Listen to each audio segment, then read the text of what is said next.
Paperboy, I want you tonight. If you beat me, I'll be done with you. If you can, it's a case match at Riot.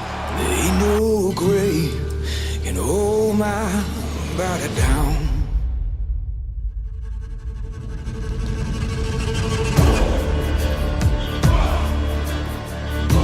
Alright, Scott. We'll face you. Yeah, you heard that right. I said we will face you at Riot. By the way, this is your rental car, right? See you at Riot, boys.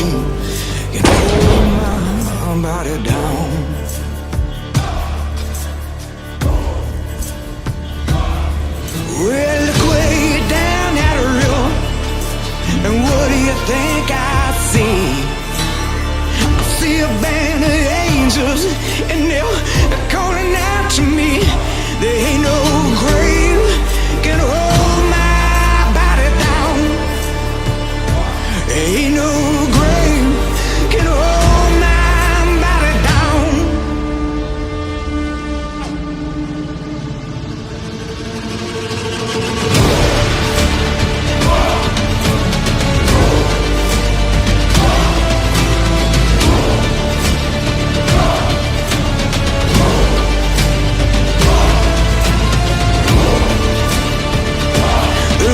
It's you and me at Bayou. Want that championship, and I'm gonna prove it. There ain't no grave can hold my body down. There ain't no grave can hold my body down. Can hold my body down. Can hold my body down.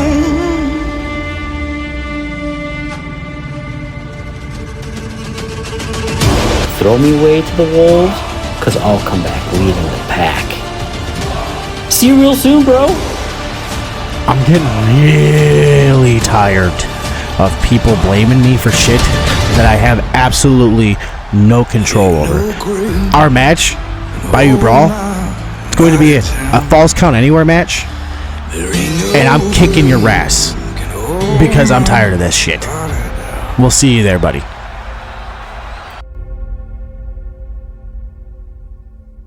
Hello and welcome. Yes, it is I, Philip Cup, and it is the Bayou Brawl. I know it says 24, but it's 2025. We are live from New Orleans, Louisiana, the Smoothie King Arena.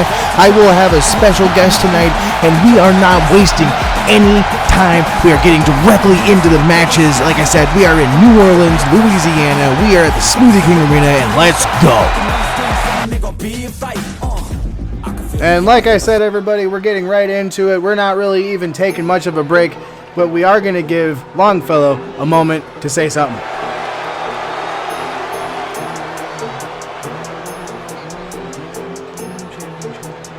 And I will say, like I mentioned in the opening, I will be joined tonight. It's not going to be a solo show for Philip Cop. You don't understand how excited I am. I have with us the legend in the RWR, one of the original founders of the RWR way back in the early 21st century, the one and only Little Show. All right, thank you, Phil, for having me on this wonderful show tonight down here in Baton Rouge, Louisiana. We're gonna have a great shows. This is my first time being here on the show, so it's gonna be kind of interesting. A lot of interesting. Some of you guys are gonna know the Little Show. He's gonna be doing different voices. We're gonna have a fantastic time. And we're gonna just get down into some of these here events. What do you got to say about that, Phil? It kind of intrigues me that you refer to yourself in the second person, but I mean, actually, you're 100% right. We are going to be getting into some great matches. I mean, we're leading the show tonight off with the RWR World Tag Team Champions, the Hart Brothers. They're going to be going up against the Flint Strikers. You've been around the RWR, Jimmy King, and you know what? Speaking of Jimmy King, he's going to get really mad at me if I keep talking. Be quiet while Longfellow does the whole thing. You'll see what I'm talking about. Just hang on.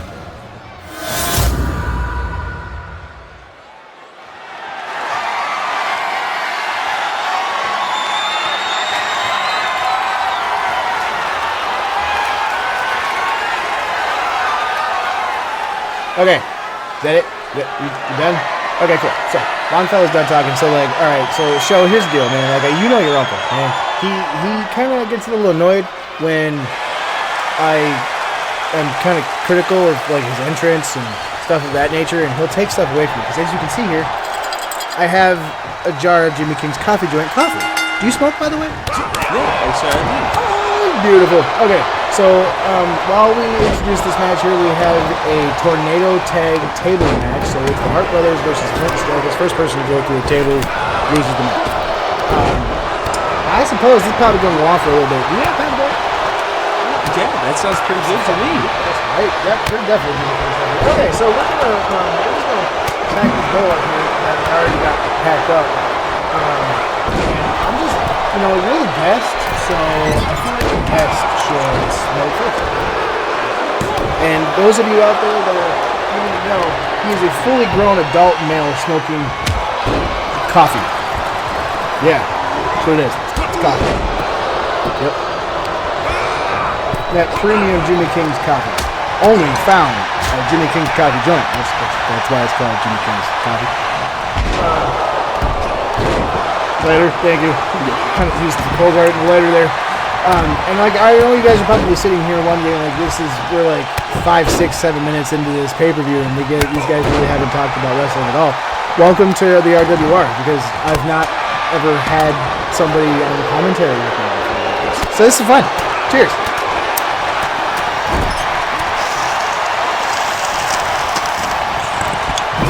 Oh yeah.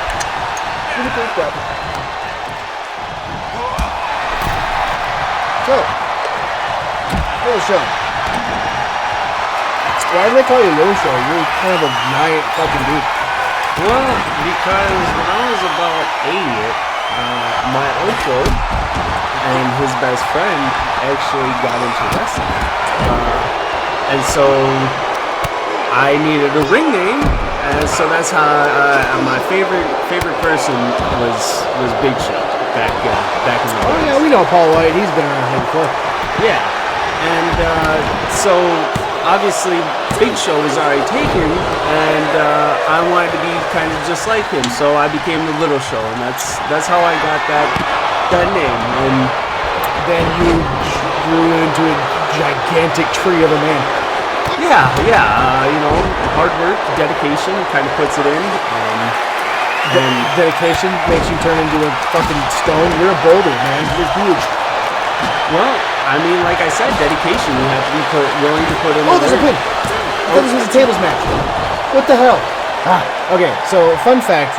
You remember James Black, Eric Black's older brother? Yeah. Yeah. So, yeah, he's kind of the booker, and he changes things quite a bit. Well, that's all right, but hopefully he doesn't change too many things, like a tables match to a regular match. God! I don't know what Cheech was just trying to do right there. It looked like he was trying to throw BJ at Dwayne, but that hurt. By the way, the one in the pink do-rag, that's BJ. Okay. And the one in the white do-rag, that's Dwayne. They're twins. So, I mean, if you can't tell them apart, it's kind of hard. That's why they have the different shirts and stuff. Oh, and Cheech just crowned him. Yeah, Jimmy King does that still. Yeah. So, he would be crowning people. But I thought this was a tables match. Apparently, it's just a normal tornado tag. So that's fun. I should have probably been informed about that production team. Is that normal? That's something that they've been doing for a long time. It's, after all of these years, yeah, that's something that should be done. The communication between the two teams. But. Yep. So way to go, production team. You guys, you gotta fill me in here. That's why I'm called Fill a Cup. You need to fill my cup with information. Well, Sadoon just came off the top rope and just took out Dwayne, and then Dwayne got up and just stunned him. Holy shit, we got a pinfall. This might be it right here. Okay. Big kick out. Big kick out. Speaking of which, we do have a few sets of multiples in the RWR, I should say. Obviously, currently our tag team champions, who Dwayne just took a minute to figure out if he really wanted to jump that far on Sadoon's back. Obviously, our tag team champions are twins. And I think BJ just got busted open, even though you might not be able to fully see it. It's kind of red. But anyway, we have triplets for referees. Yeah, that's Walter. Yep, currently that's Walter. You can tell by the mole on his neck. It's Walter that's in the ring, and his other, I wouldn't say twin brothers, but his triplet brothers, they also wrestle. They also run a library. A library. They got a library. Isn't that interesting? They're one of our sponsors. We just have been waiting for them to make a sponsorship video. Got another thing here. Oh! Two. Oh! The kick out. The Cheech like got in the ring and then like left almost as if to say, Sadoon's got it. As you can see, Sadoon got his knees up, and there's a stunner for BJ. And there's another pinfall. Maybe this one's gonna go. Oh no, never mind. Sadoon hopped out of the ring right away. He's going up underneath the BJ is going out after him, almost a contemplation. There's the table. There's the table. Maybe it is a tables match after all. Then why are they trying to pin? That's interesting. That is kind of interesting. Maybe it's a both.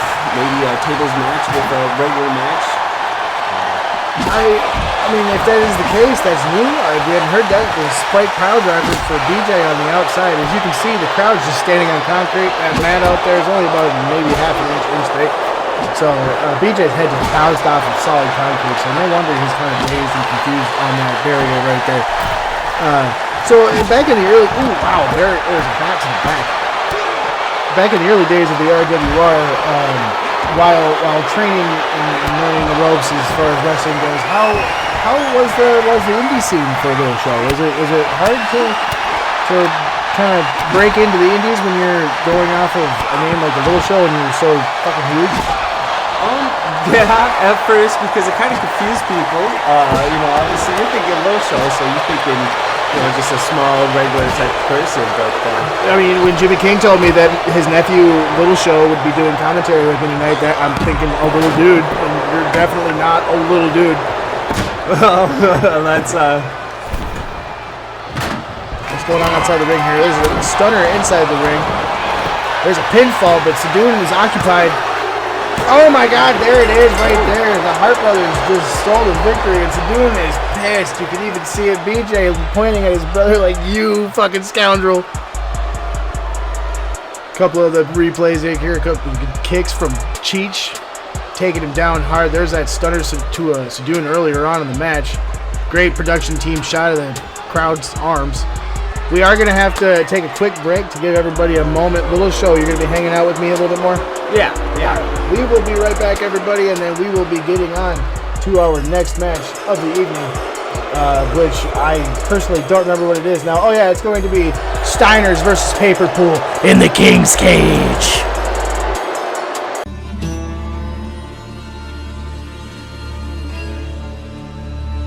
Paperboy, I want you tonight.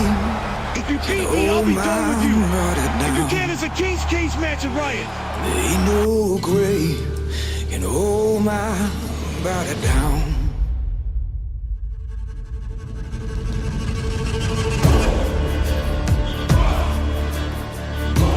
Alright, Scott.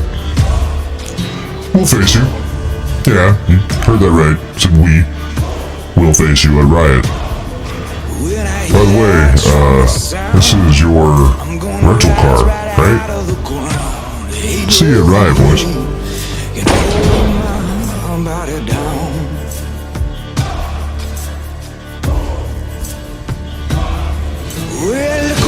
Alright, everybody, thank you very much for hanging out with me here. After that, back to Little Show, still here with me.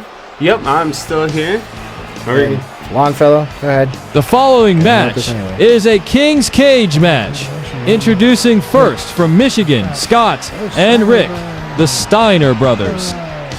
And we do have some legends in the wrestling business. We have the dog-faced gremlin Rick Steiner and big bad booty daddy Fruitzilla himself, Scott Steiner. You remember Scott Steiner, right? Oh yeah, Scott Steiner, Rick Steiner, both excellent athletes in this business. And it's going to be a great match here. These guys actually, they're mathematicians. They went to Michigan. To be honest with you, I don't know off the top of my head what Rick went to school for, but I know Scott was very good with math. If you've ever seen Scott Steiner's math promo, he enjoys doing math, but he also enjoys teaming up with his brother. Dogface Gremlin himself. He's called in his brother for help with Paperpool. These guys have been kind of fighting for a while. Trash Pool has gotten involved recently. Speaking of which, see if we can get Longfellow to introduce Paperpool. Shouldn't take too long. These guys are quick. Introducing their opponents from the forest Longfellow, to your street, Trash Pool and Paperboy. These They guys are are quick to get down there Paperpool. with this match. We do have to have Longfellow kind of explain the whole point to the match. So he'll do that here in a moment for us.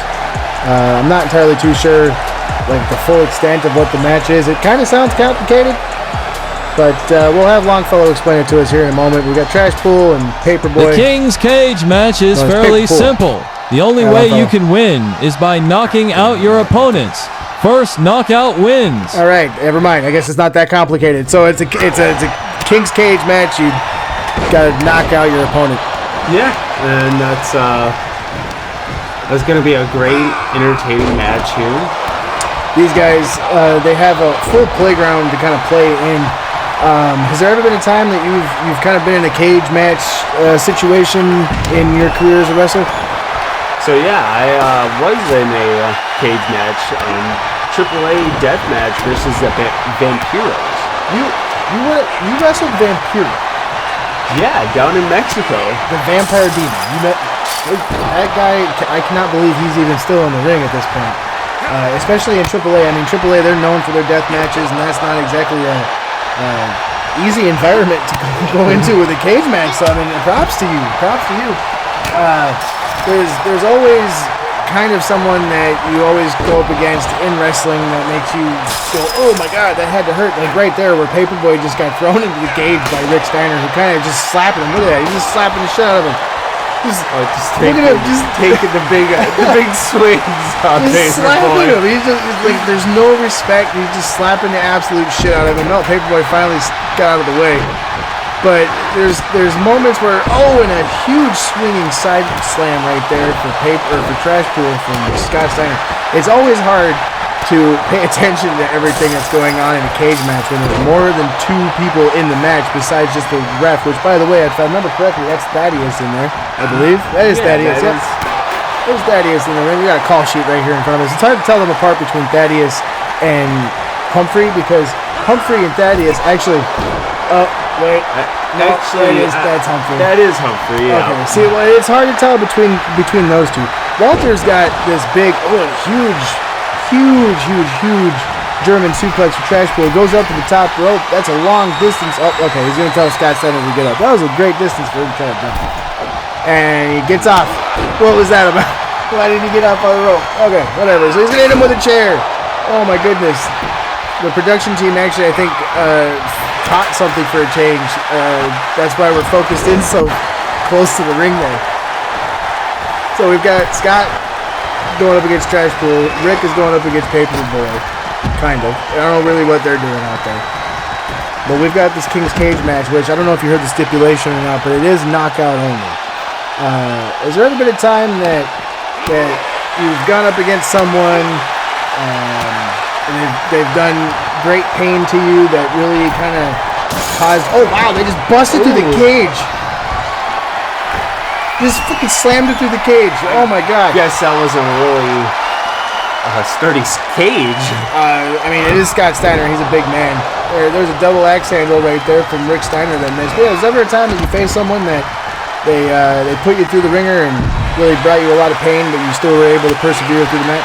Yeah, Pentagon. He broke my arm. Hold on. So, those of you out there that are unaware, the current wrestler in WWE known as Penta, he used to be known as Pentagon Jr. in AAA. That is the man that broke your arm. That does sound... Yeah. That sounds appropriate. Goodness gracious, you broke your arm. God. Pentagon Jr. back when he was actually known as Pentagon Jr. AAA, they own the copyright to that. That's the reason why it's got to be Penta in WWE. But we've got Scott Steiner on top of the cage. For a moment, it looked like he was trying to take a shit. We got Trash Pool climbing up there now. I guess this could get really dangerous really fast. I don't know why they would want to even climb up there. One thing I will say about RWR cages, they are better constructed than those old WWE cages, but they need to be careful on top of that cage because that is still a 30-foot drop on the concrete. Like, and there's a ridiculous, I don't even know what kind of submission move that would be. It's got like a knee in his back, and oh my God, Scott Steiner almost just walked off the edge there.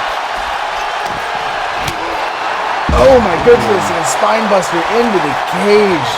You've got Paperboy throwing Rick Steiner around. Oh my God, I think Trash Pool just saved Scott from falling. Oh, and a club to the back. These guys are taking each other to the just woodshed.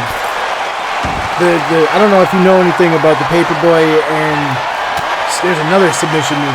The Paperboy and Scott Steiner history or not, but Paperboy and Scott have been feuding for eons at this point because it is Scott Steiner that is the reason Paperboy is in that bag. Yeah, it got stuck on him. Yep. He wasn't able to take it off, and so he's just kind of worn it throughout all of his matches now. The fact that bag has managed to stay on, like, I'm really curious the type of bag that it's made out of. Like, it's got to be some type of fancy type of paper, because there is absolutely no way. Like, I know Trash Pool, his is made out of a polyurethane thing, like it's an actual mask that somebody made. Paperboy has just gotten lucky for 20 years. And again, there's a Northern Light suplex for Scott Steiner onto Trash Pool, or from Trash Pool onto Scott Steiner, and Scott Steiner now calling over tie up, and he's going for another one of those spine busters. God, I can't watch that. I am, however, because I can see him just getting his back cracked. We're going to open up and raise one of our sponsors. And we're going to be able to see another action. Oh my God, I don't even know. Oh, we got Paperboy climbing the...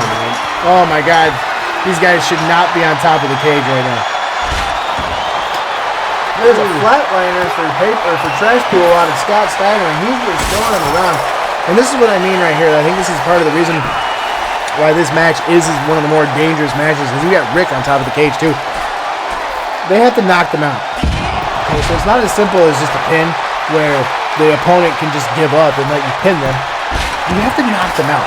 Have you ever had someone that you've had to really go after and try to knock them out? Yeah, Abaddon.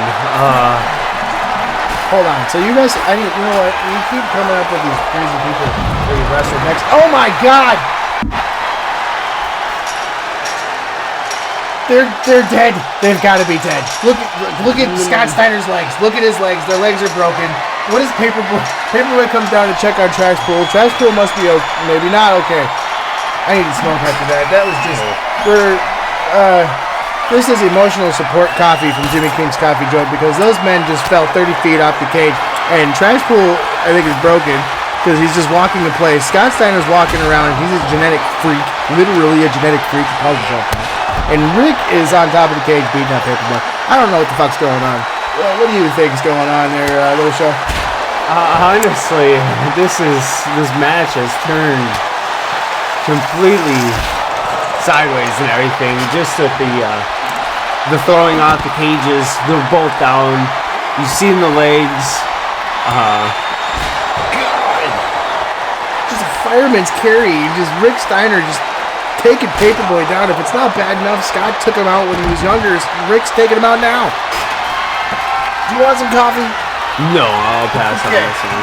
So you're more believable about what's going on. My goodness. I can't. Oh, my lungs can't even believe it. They're swinging neck breaker for Paperboy from Rick Steiner. Trash Pool and Scott Steiner are up and walking around. I can't believe it. I genuinely. Oh my God. Oh, Paperboy is falling off. Oh, Paperboy just fucking fell off the top of the cage, and then Trash Pool climbs up. Rick Steiner is up there. Oh my God, I can't. These guys. I really hope they're okay. My God, he just fell. He's not moving. You can't even see him. Trash Pool is now outnumbered. Trash Pool doesn't really have much of a dog in this race, except for the fact that he's friends with Paperboy. Oh my God, oh my God, T-bone suplex. Oh my God, Paperboy is up. How is Paperboy up? He's climbing back up the cage. How are these guys doing this? This is ridiculous. Oh, it looked like a gotch-style pile driver attempt for Trash Pool. The fact that Paperboy is up. Oh my God! Dante's Inferno-style pile driver on that like metal beam. Just, oh my God! We got a Steiner recliner, and there it is. I think Scott Steiner just knocked out Trash Pool with that recliner, and fucking thank God, because like these guys were gonna kill themselves. Oh my God! Like, Jesus! Wow. What the fuck did we just witness? A great match. Oh my God! We have to take a break, guys. We'll be back with our very next match, a triple threat. Stay tuned.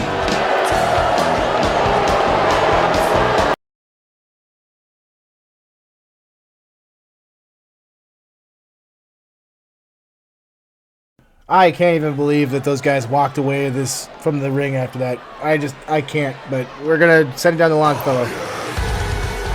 Your following match is your FTW Champion of the Wayfair. She's scheduled for a one fall with a 20-minute time limit.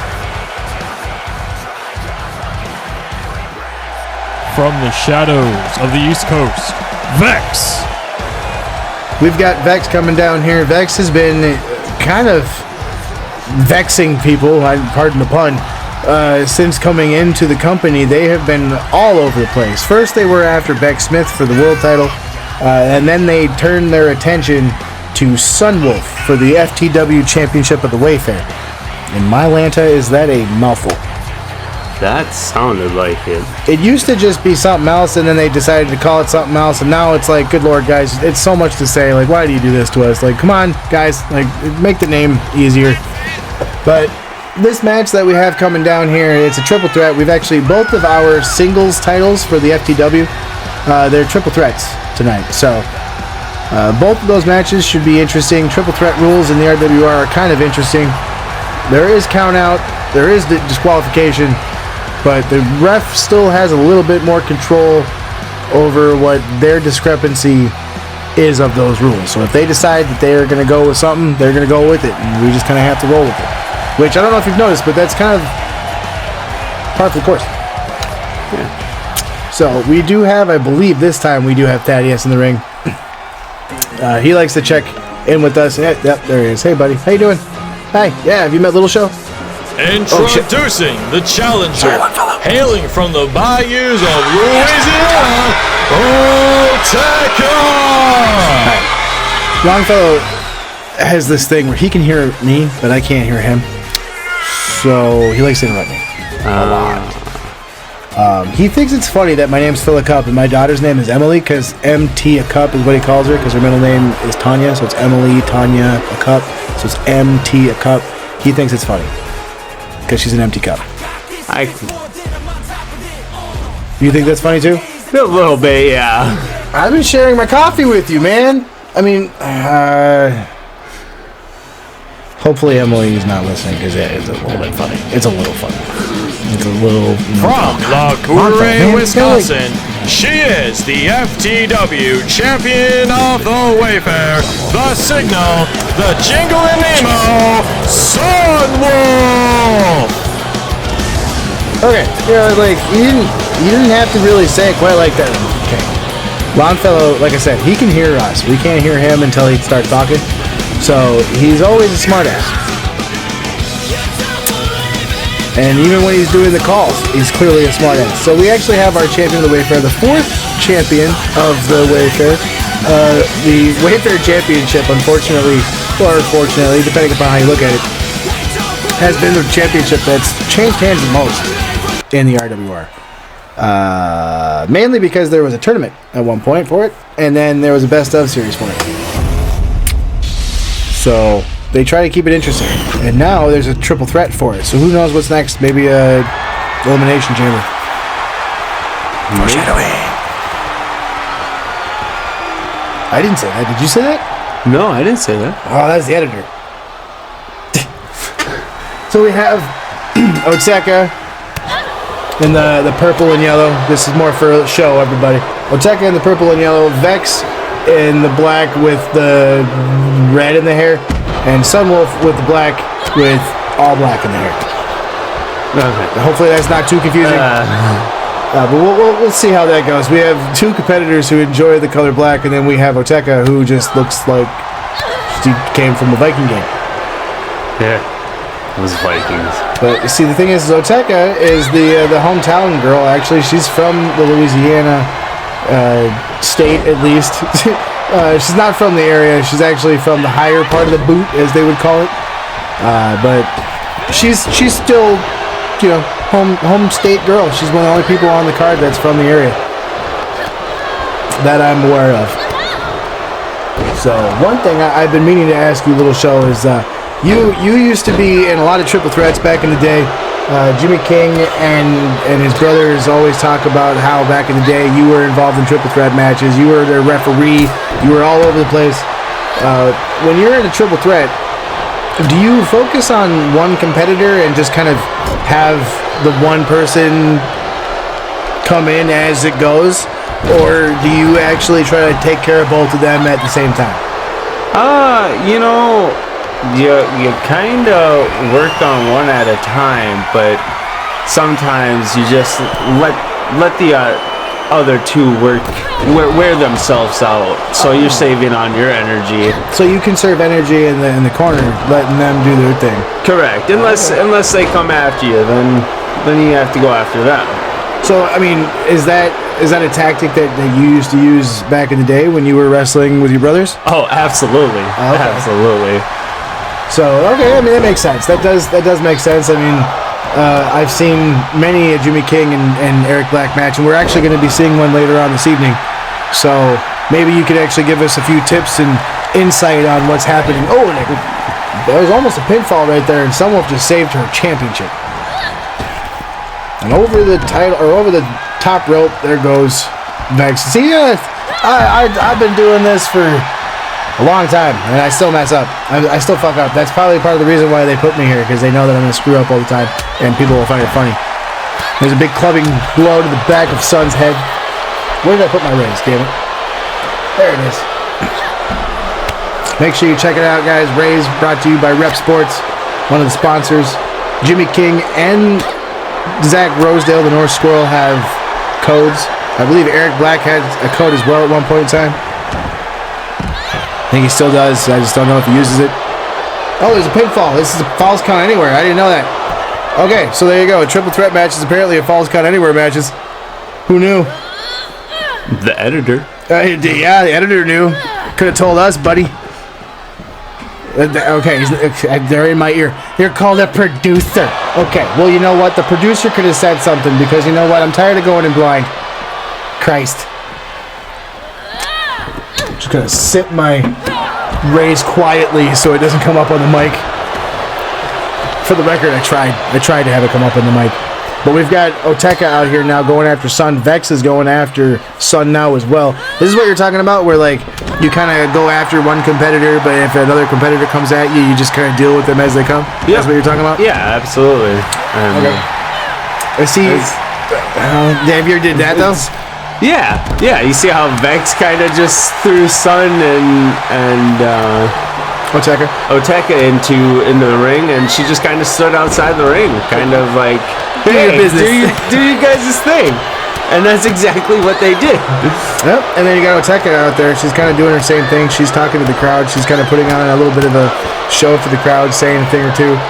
And then Sun is coming back over saying, can you not, like, I'm trying to stop you from taking my title. The interesting thing with the stories that go through with this, like I said, though, Vex, this is not her first title opportunity. This is her first title opportunity at the Wayfair title, but this is not her first title opportunity in RWR. She went up against Beck recently, a couple months ago, for the FTW championship, and clearly is not the FTW champion, so you do that math, I guess. Doesn't take a Steiner to do math that good. Too soon? Too soon? Maybe too soon. Are they walking, by the way? Is anyone back there able to tell me if they're walking? Can someone backstage tell me? Is there actually anybody? Do we have anyone backstage? Oh, there. They are walking. Rick's walking like he's going to stick up his ass. That's Rick. Okay. Oh, and a super kick directly to Otekah's face. And there's Vex going on a run. Might be going for a curb stop. go right there. That's what she calls it, curb stomp. But Otekah's up. What is she going for the pin? Oh, God. She hit him right on the leg. Ow. Ooh, that had to hurt. Oh, and a good reversal right there into a short arm lariat. Pin. One. Oh. Kick out. See, one of the things that we always have to keep in mind when it comes to the FTW is the FTW, I will say, I'm going to let everybody know out there, FTW as a company will be closing. Everything will be getting enveloped into the RWR, so they're not going to be going anywhere. It's going to basically still be the same thing. It's not going to be the FTW. That's all. But the titles, they still hold the lineage. They will still hold everything. Still be the same things. They're still fighting for the same thing. See, Otekah was doing something that I would have done when I was younger. She's just standing there. Conserving energy? Conserving energy, catching her breath. And then going after somebody when they need to. Okay, that makes sense. Yeah, I see that. Otekah has been one of our smarter competitors. She's been in the RWR since the pilot. We had a few opening tournaments and whatnot that we had when we first started up the company for the second time. That kind of helped us determine some of the champions. And Sun very bravely going goes for the bear heart punch and does not hit it flush. Sun is not our first champion of the Wayfair, but she is our our first two-time champion of the Wayfair. And there's a attack by Vex. Oh, and Vex going for a curb stomp on the champion. Could this be her? No, my goodness, an RKO out of nowhere from Sun.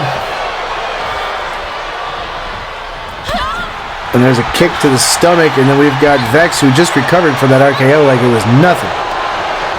There were times, I'm sure, during your career that you've had moments where you've had to dig deep and persevere. Have you ever done something similar to that, where they go for a move and you pull out another move out of nowhere? Yeah.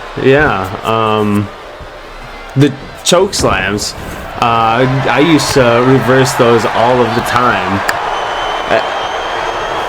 Sorry, I mean, I'm pantomiming a choke slam. I may or may not have gone down a YouTube rabbit hole finding your matches little show. Like, I was enjoying myself. Like, you're pretty much the Big Show, but just not as tall. Yeah. Slightly shorter. You've got more hair, though. Yeah, absolutely. You got more hair. Yeah. I mean, you've got a buzz cut right now, but I mean, it's still more hair than what he's got from what I've seen on AEW. He's bald. But, you know, the choke slams were very interesting and entertaining to me. There was the one that you did. You went up against AJ Styles, and he jumped off the top rope, and they caught him by the throat. And it wasn't one of those where, like, they jump and land, and then you bring him up. You literally caught him by the throat and slammed him down with his own momentum. I've never seen something specifically like that. I mean, I've seen people do something kind of like that, but, like, you just...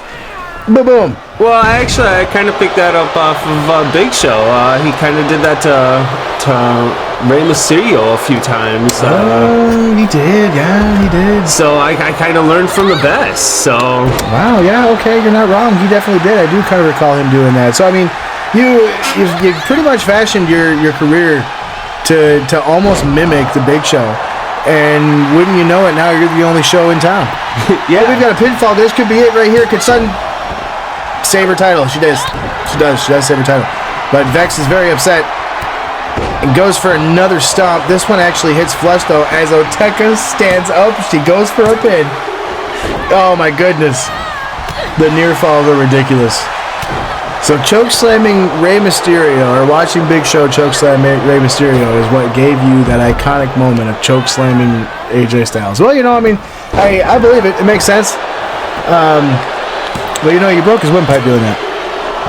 well, You didn't have to do it with such ferocity. I don't think Big Show did it that hard. no, I didn't. But at the same time, you know, accidents do happen, and that's exactly what it was an accident, you know. But I mean, oh my goodness, Sun goes for a back suplex, and Vex takes a moment to almost steal the victory as Sun goes to walk to the corner. Oh my goodness, only in RWR can you see something so brazen. You've got, I don't even know if that's the right way to say it, but I'm trying to sound smart because I have somebody sitting with me. Judge me not. I've got people in the ring fighting. Vex now getting picked up by Sun. Otekah. It's Otekah doing it. She's just standing there. Okay. I don't. Why did she have to run in a circle? I don't understand that. But we got a collarable tie-up. Otekah gets thrown out of the ring by Sun, who seems very upset. And we're going for what looks like the Batwing Deathlock, and she's got it locked in. Can Vex hold out? Can Otekah save her? No, she can't. Oh my God. She goes for that shotgun drop kick right in time, and Sun is laughing. Oh my God. Oh my goodness. So we've got the Batwing Deathlock getting locked in. Otekah comes running in with a shotgun drop kick to try to save the match, but Vex taps out and Sun laughs. You know, watching that submission, it kind of reminded me of MAscara. You what? Hold on. Before we get too far into that, he just dropped that he wrestled MAscara. We're gonna have to hit a break, but we're gonna definitely go at that after the break. We'll be right back, guys. MAscara? Really? MAscara? MAscara.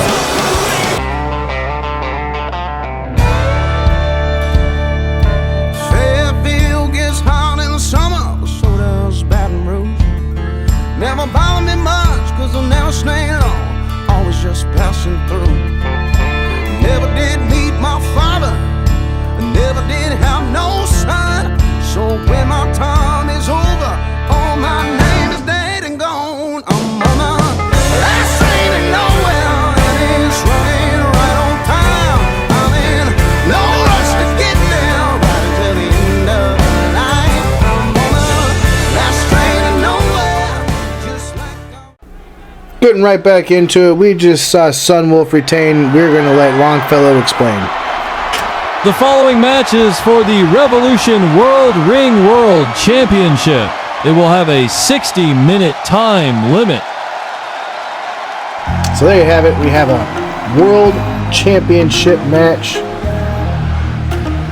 I still am very upset about that sign not being right. Because it's, you know, it's not 2024, it's 2025, guys. There we go. Sorry, I'm messing with the mic, everybody. I don't know if you heard that weird crackle sound, but I'm trying to move the microphone. Don't judge me. They only gave us one mic. Fucking cheapskates. Yeah, we're sharing a mic up here. It's very intimate. Don't judge us. We've also got a bowl of rice. Catering. They brought us food. This man already ate most of his. That's a wrestler, dude. He just scoured down this chicken and rice like it was nothing. Well, that's what coffee does to you. Oh, that's true. You're hungry. Mm-hmm. So, speaking of which, coffee. Another coffee enjoyer, our world champion, ADK. He won the title from Eddie Kingston at Riot in the Rock. So he's been our champion for a couple months now. He's had a few defenses. He's kind of been around. Been kind of trying to find a quality opponent, and we do have that here in Owen Jones. He thinks that he is going to be the next world champion. Now, looking at Owen Jones, I'm looking at our world champion ADK a little show. Who do you think is going to win? He's right, I think it's going to be ADK. He does look like a dominant champion. Although he is coming in here without his manager, Mr. Myers. Kind of curious about that. He's kind of been up and down with Mr. Myers a little bit recently because of Cam here. Or I mean Owen. We'll just call him Cam. He drives a Camaro. Don't question it, guys. Don't question it. But we will have to be hearing from our wonderful ring announcer, Longfellow Dangerous in the Fourth, who is finally back from buying his fucking house. Who knew that buying a house meant he was going to be gone for 2 months? But he's back now.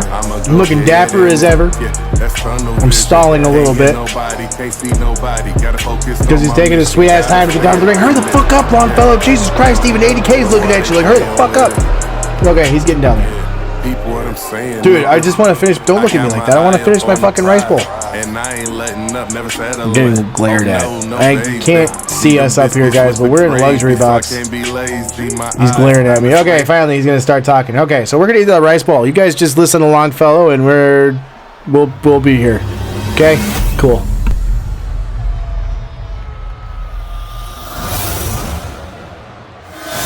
Introducing the challenger from St. Louis, Missouri, Owen Jones.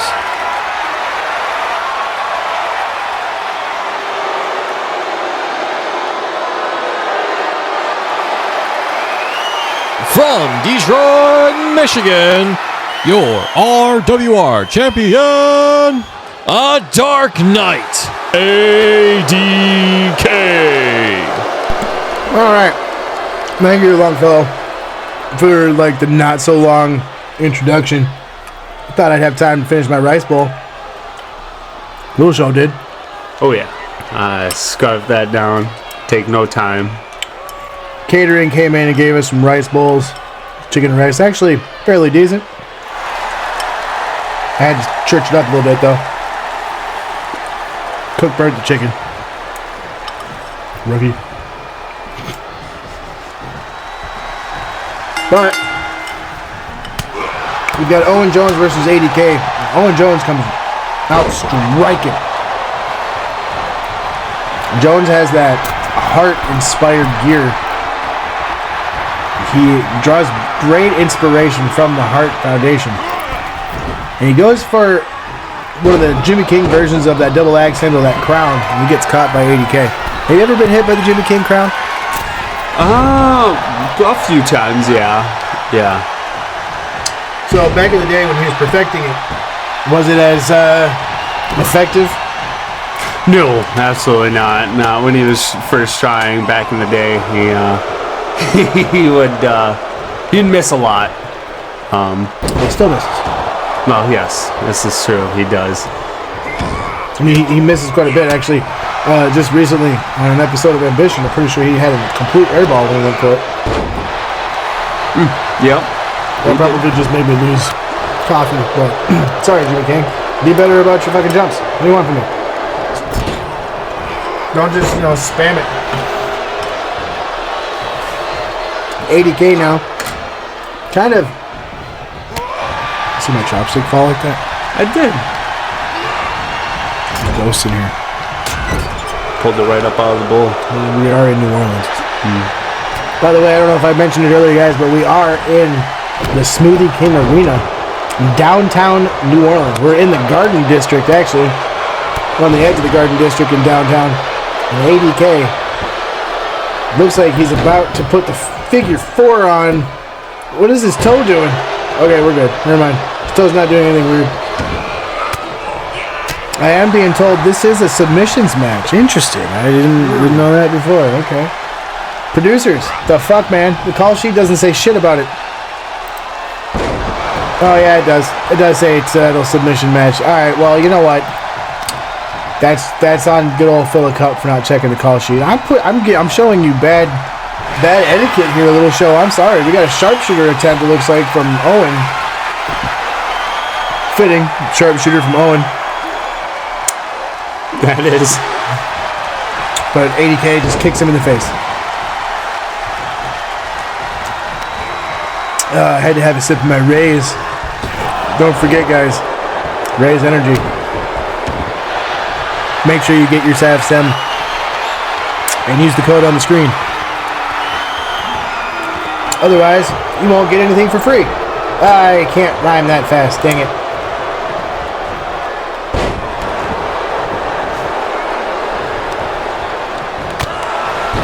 Little show just watched me make a note. Yep, I did. That's what that was. I was making notes. I do that up here. I'm used to being by myself. I'm not actually used to having to have somebody to bounce off of here and witness this match, and it's pretty fun. I mean, we're down here. You can see the crowd. There's a dude, a lot of green shirts out there, a lot of people. We're up here. Like if you were watching from home, and if you were to follow that set of stairs, and then walk all the way on the other side, that's us. Meaning we're like behind the camera. Guys. We're up here behind the hard cam. You can't really see us back here, but we can see the crowd. And unlike in WWE and other companies, we have fans on our hard camera side. Our hard camera is just smart and knows how to get it without having a fan being in the way. That's right. Just like Owen knows how to hit that stalling suplex. I probably sound super cringe right now, but I don't care. So yeah, we got ADK just kind of walking in the corner. It looks like. Okay, we're there. You go. Maybe he was just walking it out. It's like doing that reverse moonwalk. That's what that was. He was dancing as a taunt. ADK now. Oh my goodness, with a jumping, swinging neck breaker. We do finally, I think, have Walter back in the ring. Walter is the senior referee of the 3 triplets, and I'm still rhyming like a madman. And we got Owen now taking ADK down once more, looking like he's going for that one. Actually, is a modified version of the Texas Cloverleaf. It kind of is a sharpshooter Cloverleaf variation. And I don't really know why Walter's looking from that end. He needs to be talking to ADK. I don't think Walter understands the submission match. Philip, yeah, there was a kid that just walked in. Yeah, that's one of mine. You come up here often? Yeah. Oh, that's why we have to have the luxury box. That's why we're up here, because I have a couple kids. I've actually got 4. The only one that really ever decides to come in here and talk on the microphone is the one that doesn't understand that it's a microphone, and that's Emily, you know, the little baby. But no, they'll run around. I'm more concerned with how he got a hold of a turnbuckle, but he'll be fine. Oh my goodness, that high jumping spot right there. And you've got Owen Jones, who just hurt his ass pretty bad. Oh my god, we're getting shit thrown at us. That little shit. Philip, you better not do that ever again. I'm sorry about that kid, man. Are you okay? Yeah. He just hit Little Show on the side of the head with a toy truck.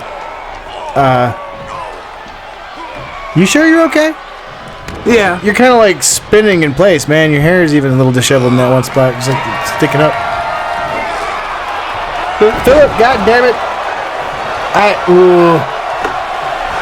That little shit. Wow. You sure you're good, man? You're like, okay. Alright, good. So like, Philip, little fucker, go on. Okay. I'm gonna lock that fucking door. I wish it doesn't lock. Shit. Well, whatever. So we're just gonna get you a helmet after this one. So don't worry about it. We'll have a football helmet in here so that Little Show doesn't get hit in the head again.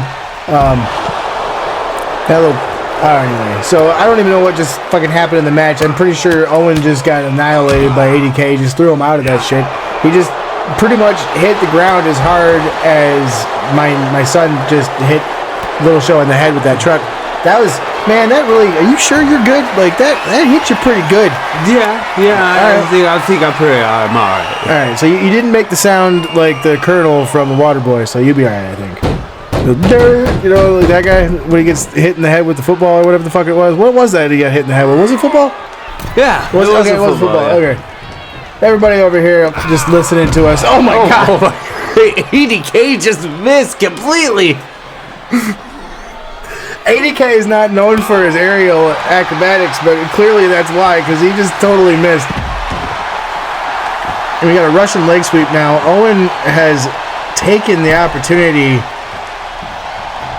that has been presented to him, and now he's taunting. He's taunting ADK now. Goes for that back. Oh my goodness. He just flopped him down. That's one of those suplexes. I don't even know what the fuck it's called, but all of a sudden you just get that flopping sound. That thing's a sickening thud. And we're going to hear it again. God. I've been hearing so much of that sickening thud of concrete. I can't, guys. I'm going to go back to my poltergeist rice, and I'm going to have to remind everybody that we have our upcoming pay-per-view coming up. Wreckfest that has been announced just before this match. Yeah, we're going to be in Dallas, Texas for Wreckfest. You ever been to Dallas, show? No, actually, I have not. That's one place that I did not go was to Dallas, Texas. Well, luckily, if you're going to be sticking around touring with the RWR, you're going to go through Texas because we're going to be in not only Dallas, but we're also going to see Fort Worth, we'll see Austin, we'll see El Paso and San Antonio during all that loop. So you're going to see quite a bit of the area. And ADK is still going with those aerial moves off the top rope. Still can't really imagine why ADK is using aerial moves that he doesn't normally use. Now, see, this one I've seen before from him. That springboard slap to the face, pretty much. You see that mostly out of Christian. Remember Christian? Yeah. Edge and Christian? What the heck do they call themselves? Or they did the 3-minute post or whatever. They had paparazzi and stuff. I'm trying to remember things from when I was younger, guys. I'm sorry. Philip Cup doesn't have the memory he used to. I'm an old man. I'm 42. We got ADK now picking Owen up off, and he hits him with the DK drive.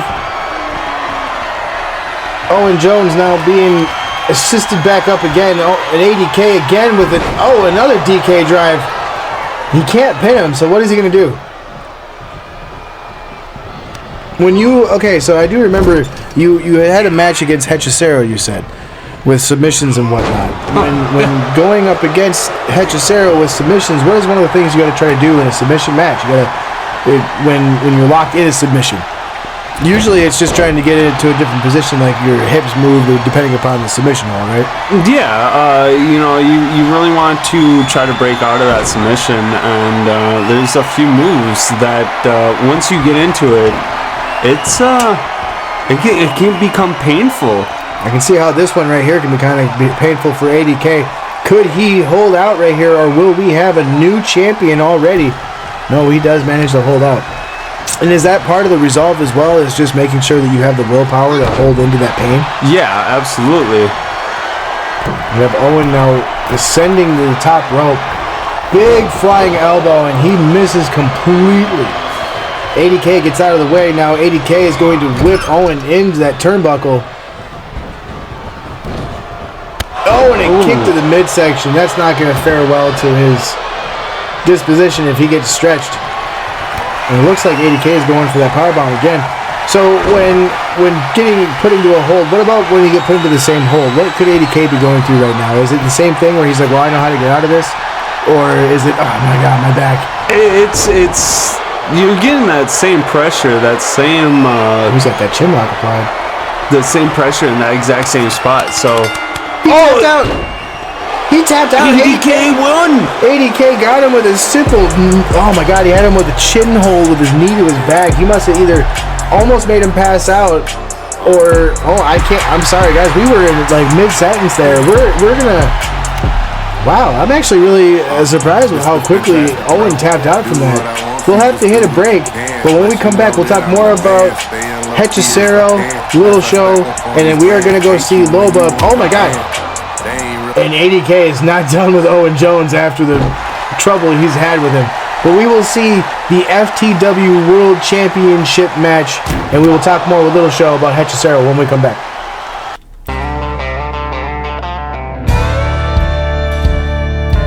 Fairfield gets hot in the summer, but so does Baton Rouge.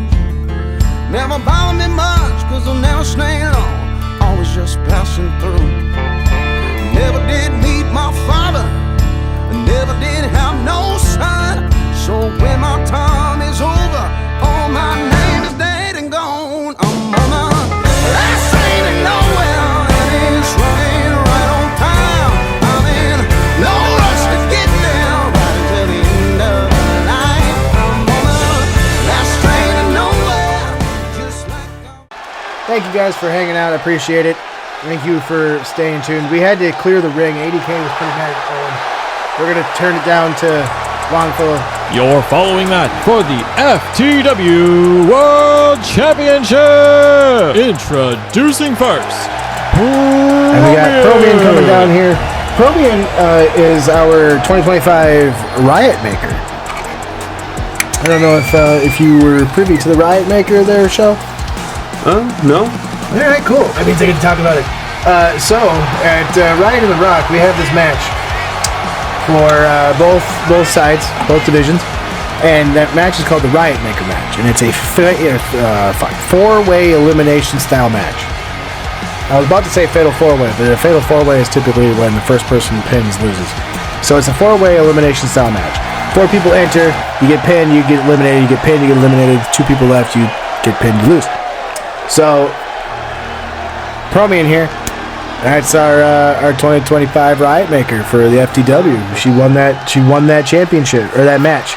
And she called her shot for the title, and we're going to set it down to Longfellow.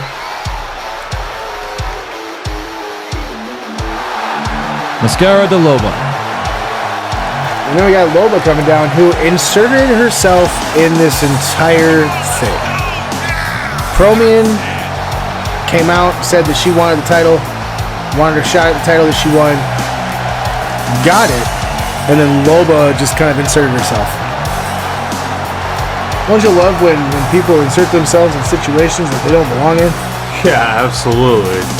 So that's kind of what happened here with Loba. Got involved in the situation.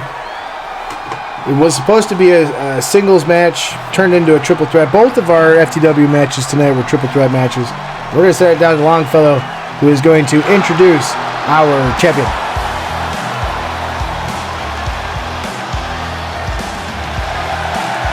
Introducing your fan to them, world champion.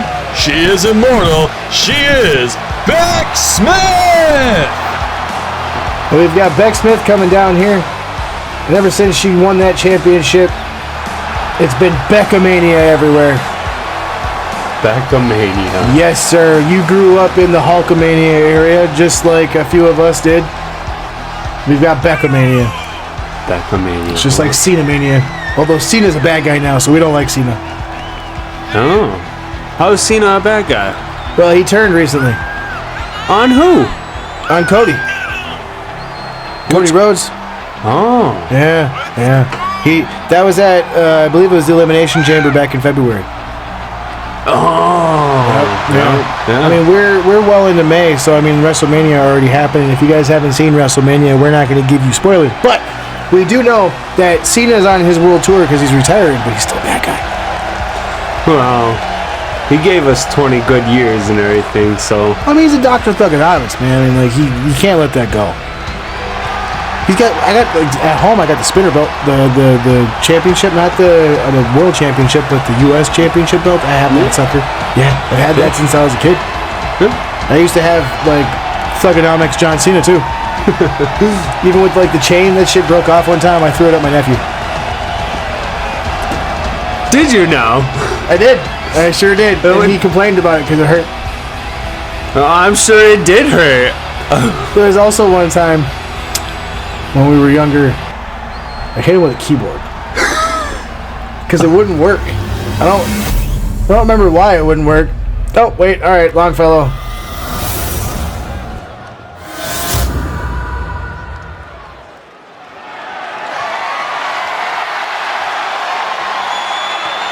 We got Humphrey there showing off that beautiful championship belt. We got the Squidstress, the She-Wolf, and Beckamania. Who you got? Beckamania. Beckamania? Yeah, let's go. Beckamania is running wild in that ring right now. Doing exactly what Hulk Hogan does. Chilling. Not doing much. Beck was won the inaugural, or is the, I can't speak.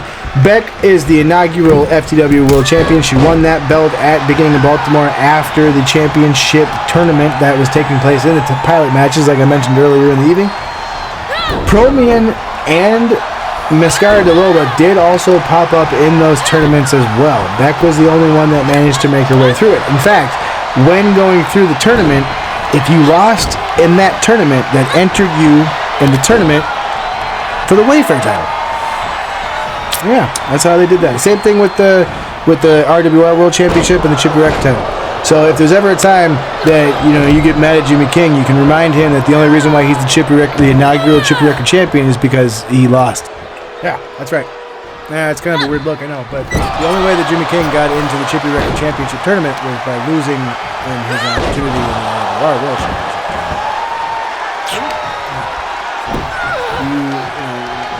at family dinners, you can use that against him. All right. Next time I see him, I will.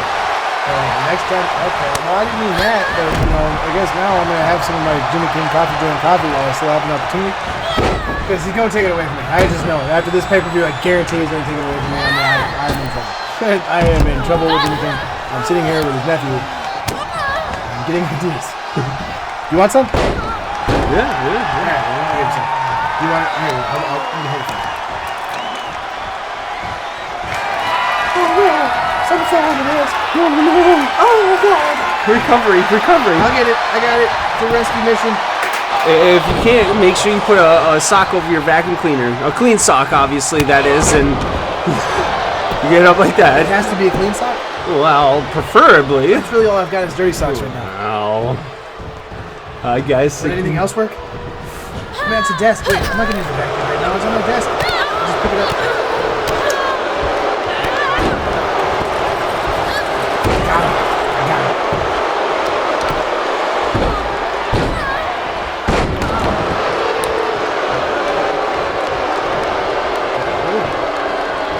Yeah, that's Jimmy King's nephew. He's old. Loba. I'm sure you will guess that. Yeah, that's cool. Like a choo-choo train. Oh. Some of the crowd. Oh shit! Somebody in the crowd can see us. My bad. No, dude, you can't have none of this. No, don't climb up here. Do not. I think we're gonna have to get security for him. Can you just pump kick him? Probably could. I mean, you're not retired, right? No. Right. If he tries to come in here, just pump kick him. Okay, that's not good. That's just all you gotta do.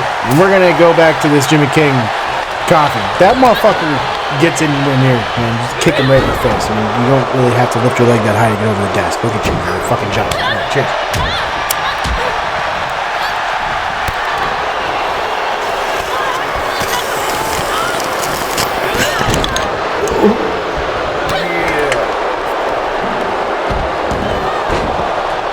Coffee. I need a new Zoop tube. This thing's dying. Disgusting. Motherfucker, I'm gonna hit you with the Zoop tube. Yeah, that's what I thought. Alright. Security. Hey, good. This dude. What smoke? No. I don't know what you're talking about. It's pyro. Yeah. It's pyro, right, Show? It's pyro. Yeah.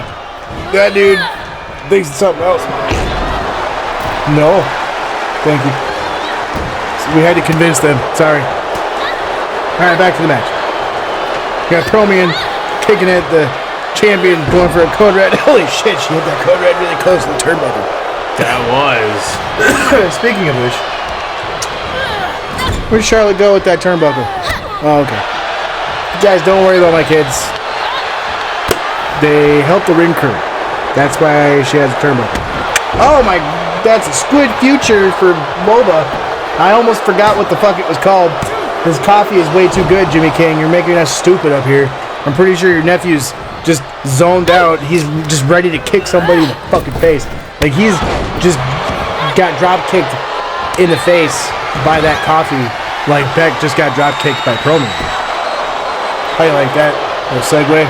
That was like that? Yeah, it was pretty good. Yeah. It's almost like I've been doing this for a while. I'm a professional. That's why they pay me the big bucks. I'm just kidding. They don't pay me anymore. Well, I guess technically they do. They give me coffee. And coffee. And raise. And I guess free daycare, kind of. However, the daycare that is provided is... Oh my god, what happened to Prommien? I'm not paying attention. I'm looking through the door and I see my kids tearing shit apart.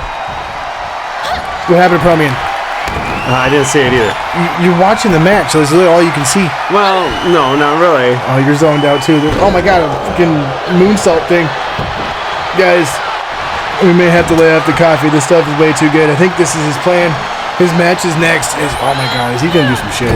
He is. Oh my god. Okay, so we've got Prommien now up on the turnbuckle.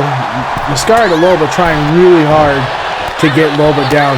We got Beck, who is down in the corner, but we're not totally sure if she's down. She might be pulling kind of the same thing that Show mentioned last time, and as of course I'm sitting there talking about conserving energy, you should sense it up. Yeah. That's, you know, But commentators. she's inside the corner, so she's still conserving that energy. Yeah, she's chilling. Oh my God, a huge chop block from the back of the left knee for Loba, and now we have a head vice. God, the fucking sound of her head just getting smashed with that elbow in the cranium and the scoop slam.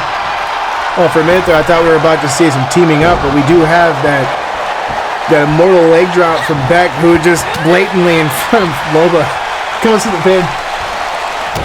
Everybody, I don't mean to laugh, but I mean, it's like sometimes these people don't realize they're in a triple threat match.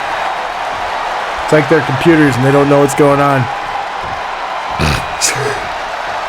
I'm just kidding. They're not computers. Totally not animated. Oh my God! Squid bomb. Oh, and she kicks out of it. Could you imagine that right there? Had Prommien got that pin, Beck could have lost her title without even being pinned. Yeah. Could you imagine that? Has that ever happened to you? It's happened a few times, Yeah? actually. Yeah. Who is the worst defender?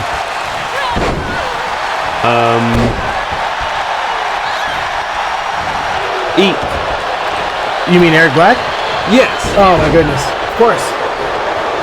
Of course he's the worst offender. So he would just kind of, let me guess. You hit the choke slam, he'd kick you out of the ring, and he'd take your thunder. Yeah. He did, actually.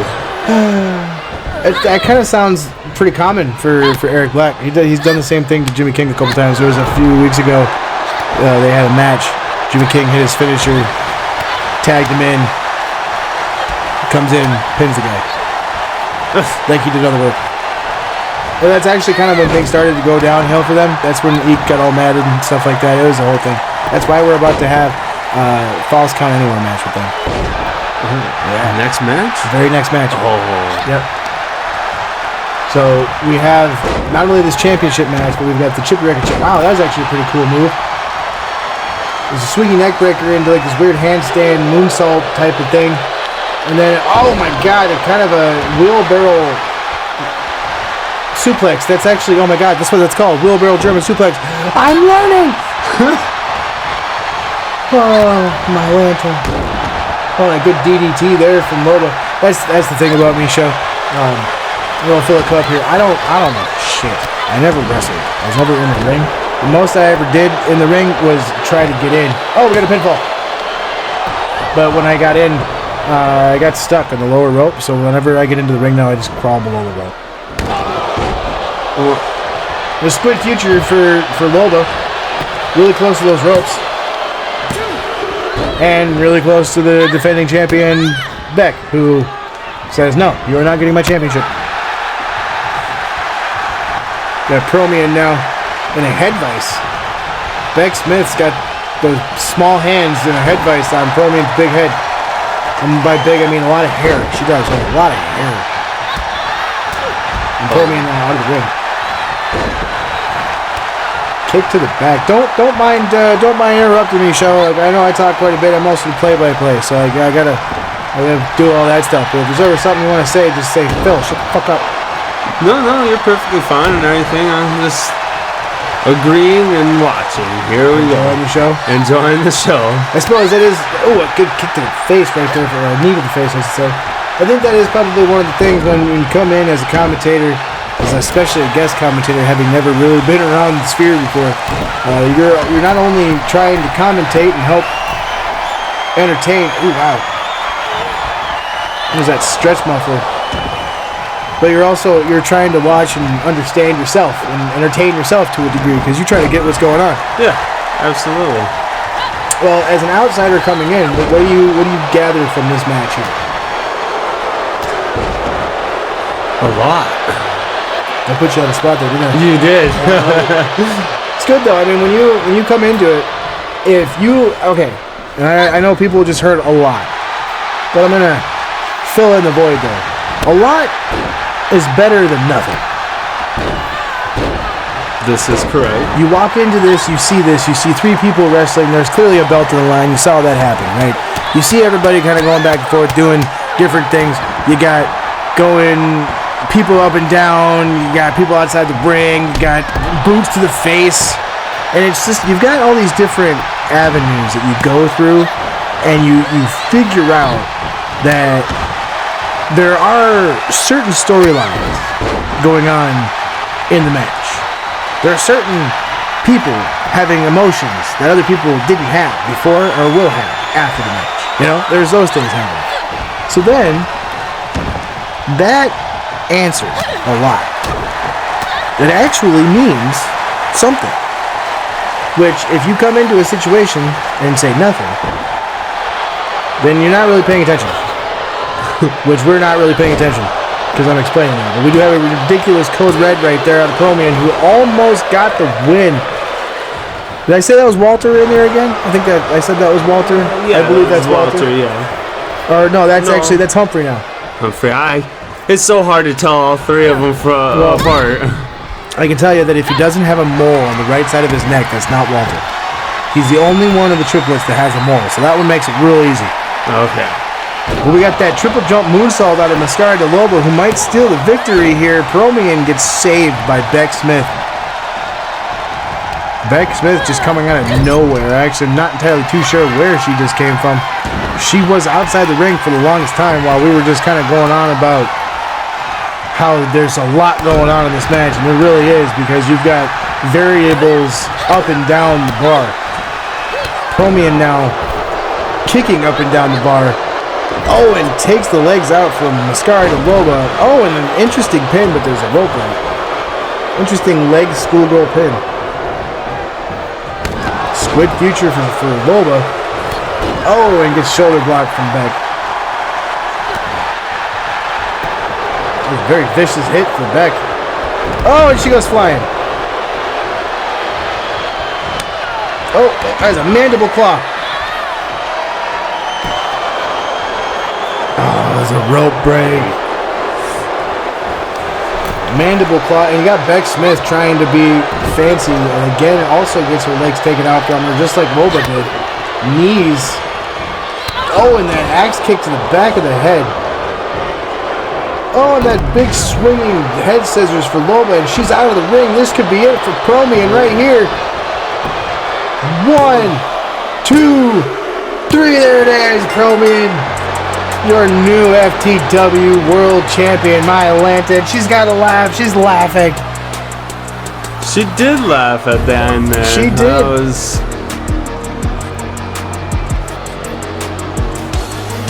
Got a bunch of kicks. All these are actually pretty good ones. Good job, producers. Good job. We are going to have to go on.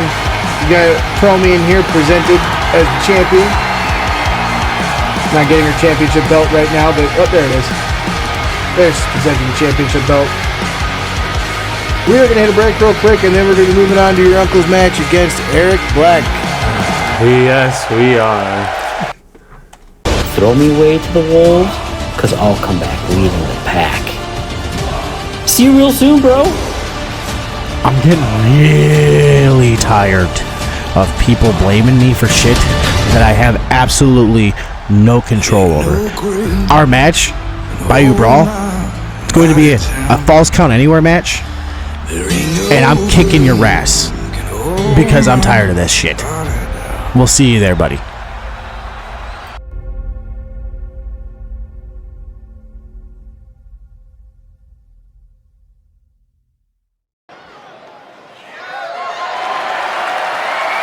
Following match is scheduled for one fall with no time limit.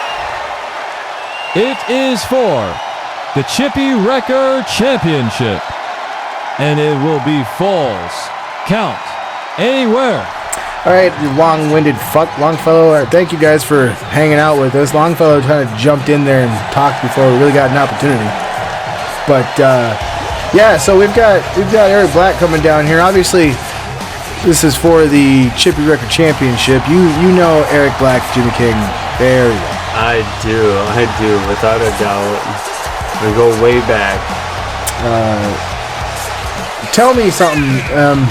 Have they ever feuded like this before? Yes, a lot. They have had a feud that has ran for almost as long as I've known them. So as long as they've been friends. Yeah, basically. So they're more like frenemies at this point. Yeah, I would say. So it kind of just seems like there's a lot of animosity for Eric Black. He feels he did a promo a few weeks back saying that he's tired of being second. He's tired of coming in second. He's tired of being the one that was the second best of the two, between he and Jim. And I believe a lot of that has come to a head, and that's part of the reason why there is this current feud that's going on. Eric is going for the championship, but there is that banner still pisses me off every time I see it. It's supposed to be 25, but it kind of just seems like that feud that is going on, it just kind of seems to just continue to go, no matter what happens. Like, do you think that it's going to end anytime soon, or do you have any insight, I guess, on what's going on with the feud? I mean, it's your uncle, and I guess is your step uncle, half uncle? Because are you okay? So I guess the real question is, are you related to James and Eric Black, or is it just Jimmy King? Just Jimmy King. Okay. Because I know that they're half brothers. That much I do know. I know they're half brothers.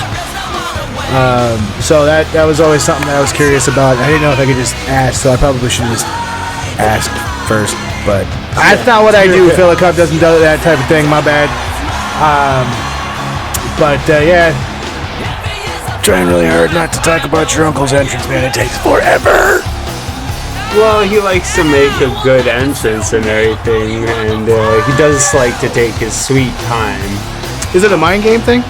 It is. The longer that you wait and take your time, the more frustrated your opponent becomes, and that's exactly what he's doing right now. Is he's really trying to get inside that mind of E, and just really get to him right now.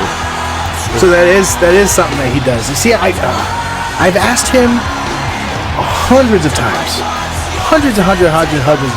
He never says. He just says it's something I like to do. He never says it's a mind game thing. It's an interview thing. He never it's respect, but at the same time, grr. We're gonna send it down to Longfellow real quick.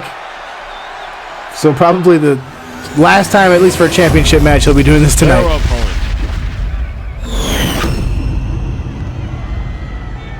Introducing the challenger from Wisconsin. He is the one, the only, Eric Black.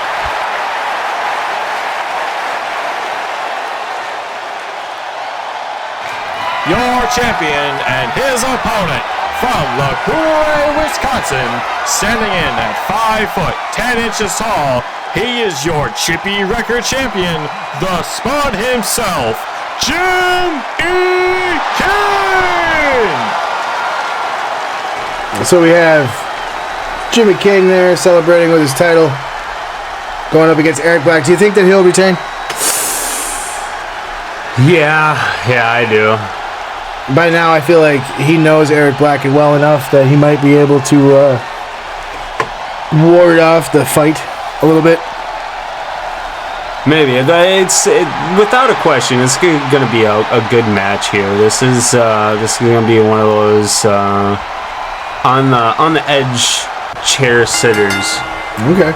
Well, especially when you start out with that.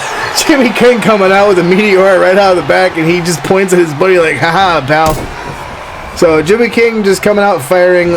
He did say last week in New York that, or well, I guess not last week, this past Wednesday in New York, that he was tired of this shit and he was going to kick his ass. So I think that's what's happening. Yeah. I want to say that's what's happening right now. I feel like, oh wow, and there's a heel kick from Eric Black.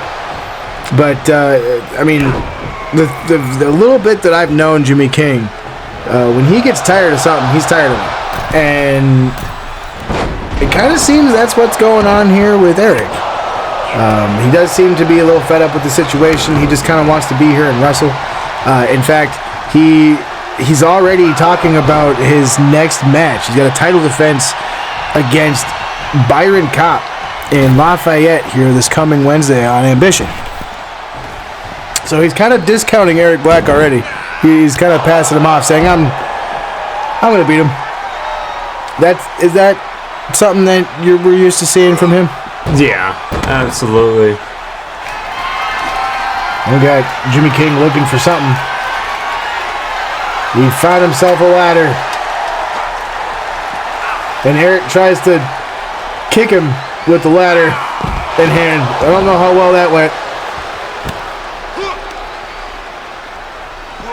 Oh, God, that snap suplex outside the ring. On the concrete with the mat only giving so much give. Oh, God, his face just got slammed into that barricade. Look at steel barricade. Look at a little jab. You see that little jab? A little jab to the mid-bag. Eric Black now puts Jimmy King on the railing and just takes him back down. Well, maybe Eric actually does have enough aggression in him to be able to take Jimmy King on during this match. Oh, side of the kick. Man, God, no, it's just... I'm, before I can't have any more, because he's going to be mad at me. Let's just put it that way. He's going to be mad. I'm not going to have any coffee for the next ambition. Whoa, there goes the ladder. I'm not going to have any coffee for the next ambition, so I'm going to have a coffee. I hope you don't mind their show. Oh, wow, what the shit just happened there? We just had Jimmy King take a tumble, and now Eric Black has all of the advantage that he needs. I thought that was a seed for a minute. So did I. No, not a seed, just a really dense nug. I was about to be really upset with Jimmy King. Like, man, you gave me stuff with seeds in it, bro. Oh, shit, he heard me. Oh, he's busted open. You got busted open on that. Did you see that? Jimmy King got a little blood. Huh. He's got that ladder. What's he going to do with it? Looks like he was going to use it, but he decided to just put it up. So looked like he was about to go after Eric, but he jumped over him before he was able to really do anything.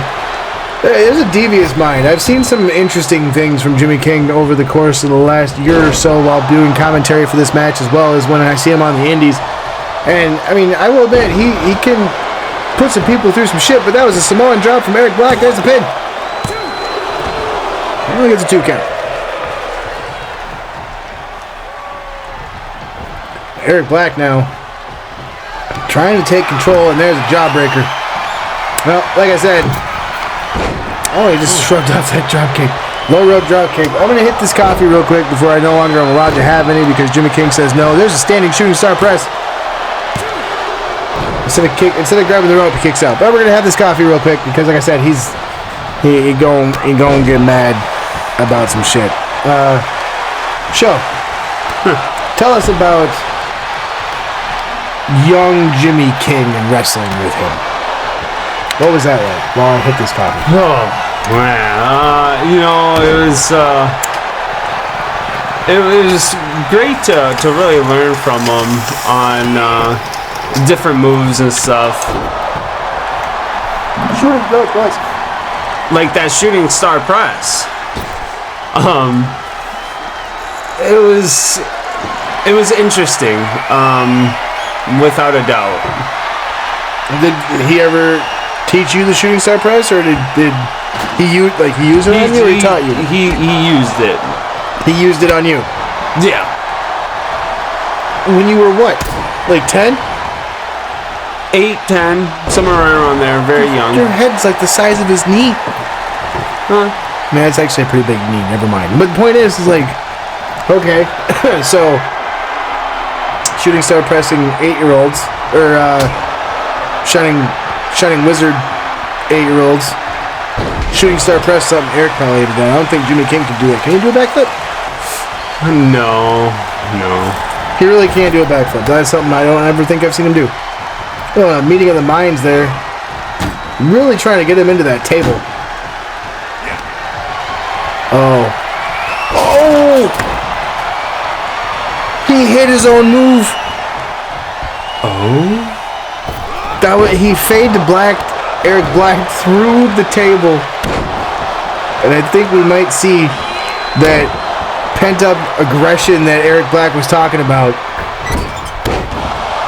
when he was going up against Zach Rosedale coming out here, because I think he just got... insulted. He's got to be seeing red. I mean, Jim just used his own move against him.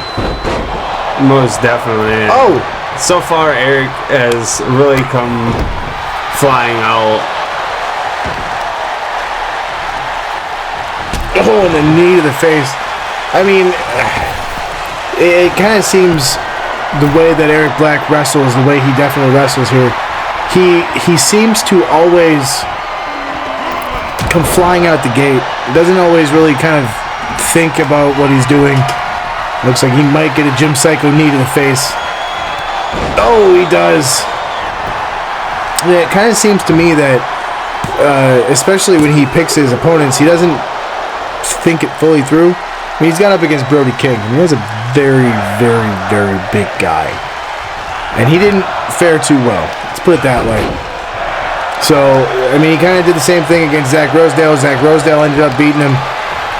Jimmy King this time, though, he came out firing because that's what he knew Eric would do. But now Eric he's got the upper hand as Jim rolls over onto that table part, but now he's getting up. Oh, I'm not even sure what that was supposed to be. Oh, what a kill. Oh my God, that knee. Temple shot for Eric Black. Does that bring back any memories for you there, show? Not a temple shot, no. No temple shots? No. There's a stop sign in the ring. What is Jimmy King going to do with that? Oh, shit. He just got drop kicked across the ring. That was actually kind of an interesting drop kick for... Oh, okay. That's a smooth little move. Okay. Was he looking at us? Like, was he mad? Like, I don't know what that was about. Like... Oh, he goes for the stop sign hit, but Eric Black's able to stop him. He gets him put up against the ropes. Eric Black now with a kick. Jimmy King with the kick after an attempted collar double. Jimmy really wants to use that stop sign. Oh, and he just throws it at him. What was that? Why? Flying elbow, middle rope leg drop for Jim onto Eric Black, and he's got that stop sign underneath him. Who's that Shining Wizard again? Oh, God, that just can't feel great. Does it feel great? No. No, I didn't think so. So, what's the likelihood that we can get you into the ring? Is that what we're planning to do here with the RWR, or are we strictly commentary? For right now, we're just commentary. So we're kind of doing like a Taz thing. Yeah. Okay, I'm cool with that. Somebody who actually knows wrestling, having been in the ring and actually done so. Oh shit, there's a pinfall.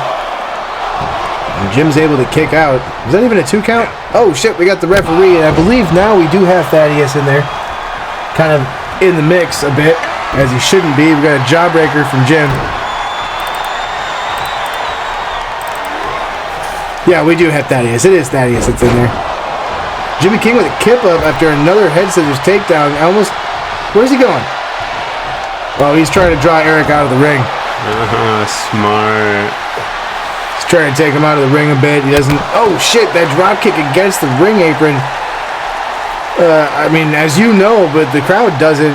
Right about where Bayou Brawl, where the brawl part ends, is about the only space underneath that ring that is open space. So when Jimmy King just drop kicked Eric Black, there is a steel bar that he just drop kicked him into.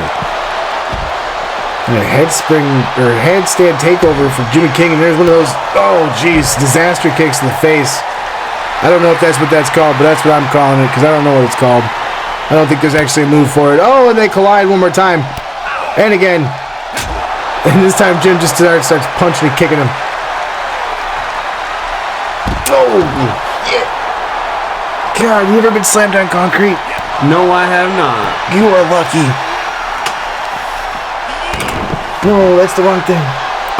All right, so these guys are out there. Don't worry about what I just wrote down there, little show. You keep your peepers over there. I was gonna say P's and Q's, but you don't have Q's. You only have P's. That'd be peepers. Speaking of peeps, it is after Easter, so if you guys still have any peeps out there, fill a cup. We'll take them. I love me some peeps. I love me some Easter peeps. What about you? Absolutely not. You can throw them right into the trash. You don't like peeps? Save your money. Don't even buy them. No. But dude, okay. So wait a minute. Okay. So Easter was just like 2 weeks ago. You wouldn't take some like 2-week-old Easter peeps that are like half price? No. No? No. What? No. Why not? I've never liked the marshmallows peeps. That's exactly what they are. They're marshmallows like that. I mean they're marshmallows dipped in sugar, yeah. Yeah. See, that's too much sugar. It's too much sugar. Oh, he's got that stop sign again. I mean, no, you probably don't need that much sugar, but I mean, have you seen me? I'm a fat kid. Like I enjoy being like a fat kid. I like this. I don't know. Have you ever looked through somebody on the phone, or have you ever been on the phone with somebody and asked them if that was a minute when they're typing in on a microwave?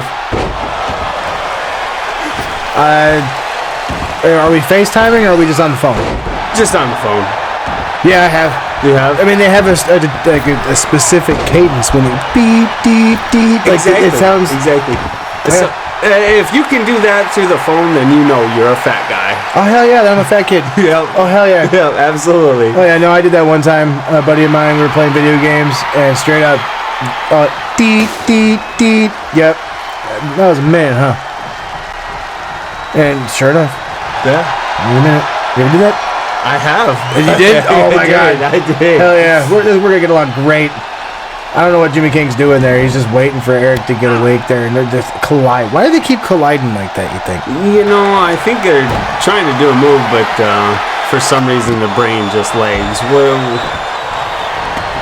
shot of the crowd. Crowd's just happy, I guess. I don't know. I feel like the crowd's a little bit happier at ringside. Why are we paying? God damn it, production. What is your problem? Fucking moron. Jesus Christ. There goes more coffee. Oh, shit. What was that? Oh shit, fuck. These guys, I mean, we are well into this match. We're at least, 15 minutes or so into this match, and these guys are just going back and forth acting. Oh my god, they're getting dangerously close to hitting those steps. Now Eric Black's looking for something. Oh shit. And he's going for a ride again. There goes another one of those pulling suplex things. I've never seen one of those before. Have you? No, I have not. Got a power bomb. Oh god, the steps! Oh shit, I'm pretty sure he hit the corner of the steps. He just kicks out. Eric Black surviving. This has been an interesting back and forth between these guys. They have just been, they've had a table. There's a ladder randomly that is gone now. Where'd it go? I mean, the ladder, they come and takes things, but there was a stop sign at one point. I'm pretty sure a chair at one time. They've hit each other with barricades. Looks like Jimmy King found a towel. He wiped his face off. Wait. He's not even... He's a magician. There's a bat. Oh my god. Goes for a swing. Oh, and there's a drop kick from Eric Black. This match does have about a half an hour time limit. These guys are getting dangerously close to a draw. You wouldn't want to see a draw for a title match. Eric Black. Oh, he's got a table. Oh, he hit him with it. He hit him with the table. Oh my god, Jimmy King is down. I don't know what... Oh, wow, he's getting up. I guess it is true. He does have a hard head. He does. He's got a hard head. Oh, shit. Eric Black, I don't know what he was going for there. But Jimmy King's able to get away from it. Couple of strikes. Oh, he's going for that sitting Meteora. He's talking to the crowd. Eric Black just gets up. Standing Meteora. Oh, shit. Here we go. He's going for the Jim Psycho knee. Oh, and he hits it flush. Is this it? This could be it right here. Oh. Eric Black is able to kick out. Looks like Jim is a little frustrated on that count there. Oh, and a kip up from Eric Black. He definitely has got to be frustrated. Oh, shit. Jimmy King just hit the table. Oh, is it time for him to go? Oh, God. Just hit him through the table. That's retribution for earlier, and now he's going after the leg. Eric Black now taking it to Jimmy King. Going for it one more time, but it gets reversed. Oh, and a kick to the head as he gets up.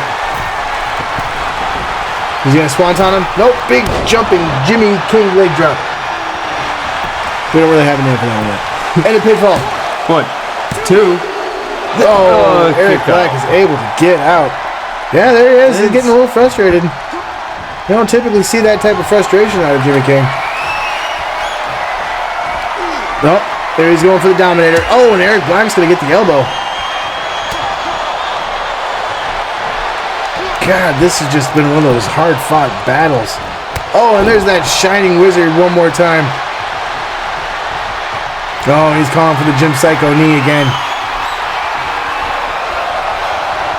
There, he hit it. That's got to be it. The pin. 1, 2, 3. There it is. Jimmy King retains. Jesus Christmas. What the hell? These men just went through hell. They were in a battle. You don't even get to see Eric Black fall right there, but you can tell it was devastating. Some replays in the match. This production actually was pretty decent. You're not seeing like crowd hands or, you know, behind a pillar or something. Right, yeah. Well, my lantern. We are going to have to hit another break. Jimmy King is victorious. It is on to our Brawl series. Please stay tuned. We will be right back.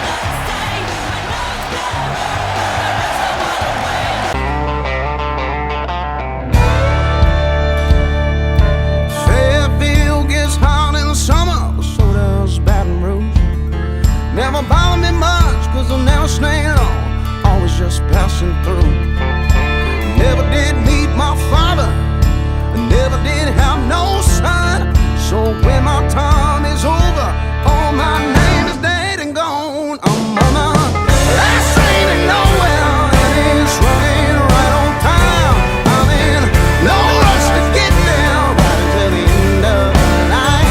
I'm on a last train to nowhere, just like I'm... The following match is called the Fem to Them Wrestling Rumble Brawl. 20 competitors enter at intervals. Only the 8th of May be in the ring at one time. You must be the last one standing after all have been eliminated. To be eliminated, you must go over the top rope and have both feet hit the floor. The winner wins a shot at the FTW World title in the future. All right, everybody. Thank you for staying through the break and Longfellow's long-winded... Mad Harvey. Really? Longfellow? Thank you. Long-winded explanation of the rules and interrupting me. I'm still here with Jimmy King's nephew, Little Show, as we continue doing this whole thing. Actually, Phil, I was wondering, is it alright if I smoke in here? Actually, I prefer not, but there is a spot over there you can smoke if you need to. Yeah, it kind of makes sense with you guys kids here. And Yep. Mm-hmm. I mean, if you need to smoke, man, go for it. I can hold down the fort. Just go for it, and then, like I said, I'll just keep doing my thing. All right, yeah. All right, so we've got Mad Harvey in the ring right now, and Mad is going to be joined by Adina Lee. Adina Lee! Little Show stepping out for a smoke. Hopefully they'll be back in. I won't be alone again. And we've got Adina Lee making her way down to the ring right now. Hopefully you guys are all enjoying this. We have the Brawl matches right now, and these are going to be Rumble style matches. The difference though between our Rumbles and the Rumble that most people are probably used to is only 8 competitors can be in the ring at one time. Meaning if there's already 8 people in the ring, nobody else can enter the ring until somebody gets eliminated. And we are underway.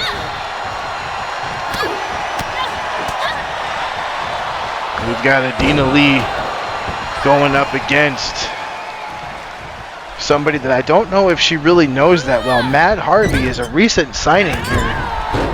New to the RWR. Comes in with a sister named Jet. So they're both going to be new to this We have somebody coming in now, coming up soon. It's going to be Amy Rillis. Somebody else is new to the company. The new signing as well. Coming in here for the first time. Amy Rillis, another tag team competitor.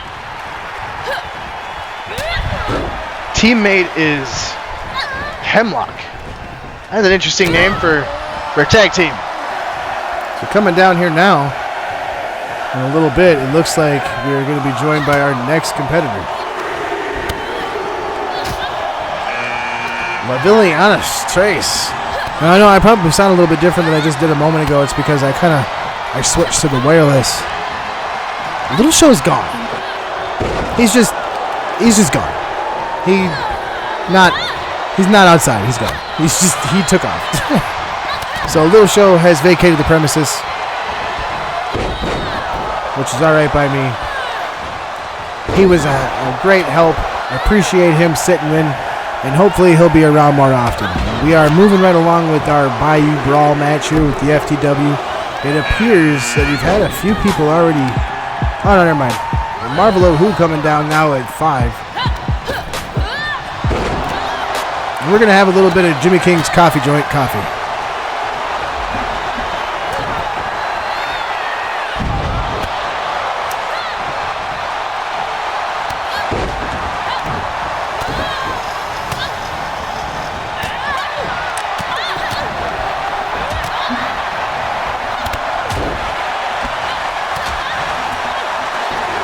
I have a sneaking suspicion that I'm not going to be able to have any more of that here pursuit. And we have the princess of the RWR, Anna, coming down.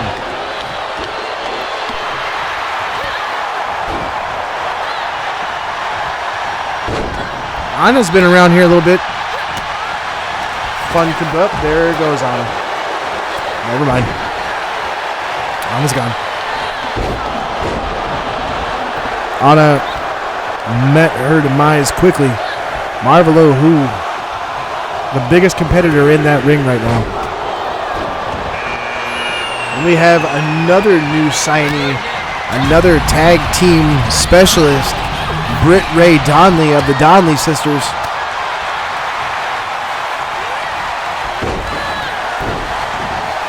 I, Phil Cup, require another energy drink to be able to get through this because we have ourselves a while to go.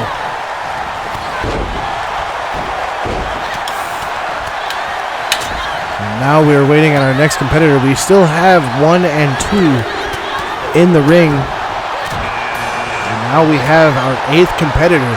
We have had a elimination, so we aren't going to be stuck without another person coming into the ring. We still are able to get one more.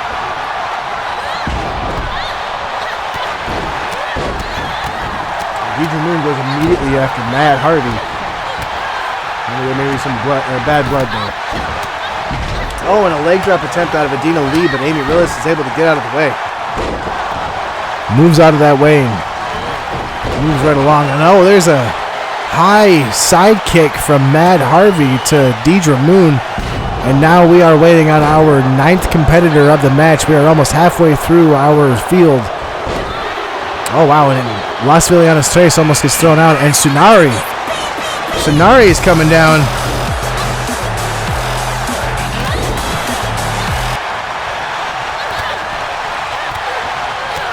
So now we have Sunari coming in and immediately going after Amy Rillis, and Trace is in trouble.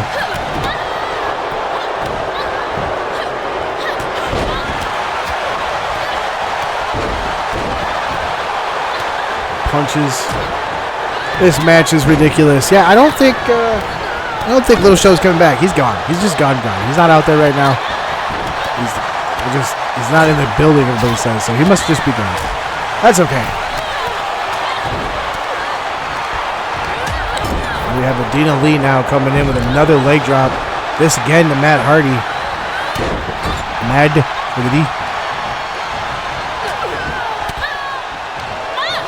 Liliana's Trace now with a Domley leg, trying to flip her over. Oh, and Harvey just goes down in the crumpled heap. Kick to the midsection now.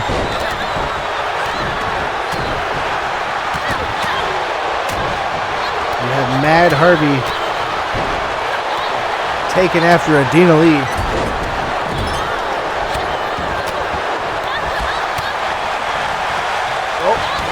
Mad Harvey gets rolled up by Las Filianas Trace and gets that Pele kick to the top of the head.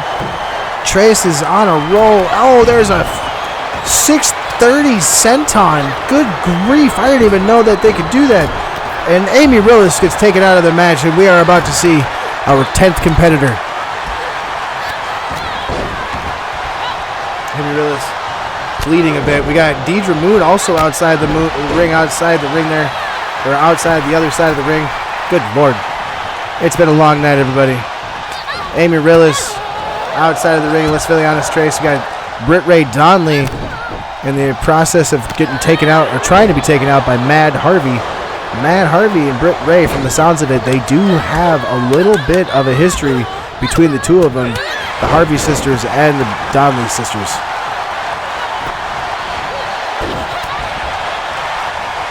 Marvelo, who gets up, hits Trace in the back. Tsunari looks to be taken out. Adina Lee float over, but Adina Lee catches her. We should be seeing someone here very soon. Amy Rillis is still at ringside.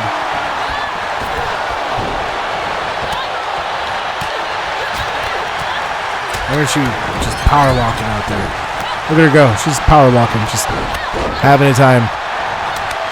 Just trying so hard to get out of the ring area, but she just can't. Oh, there, I think she got stuck. I think she was stuck in a cord or something. All right. Marvelo Who and Filianas Trace.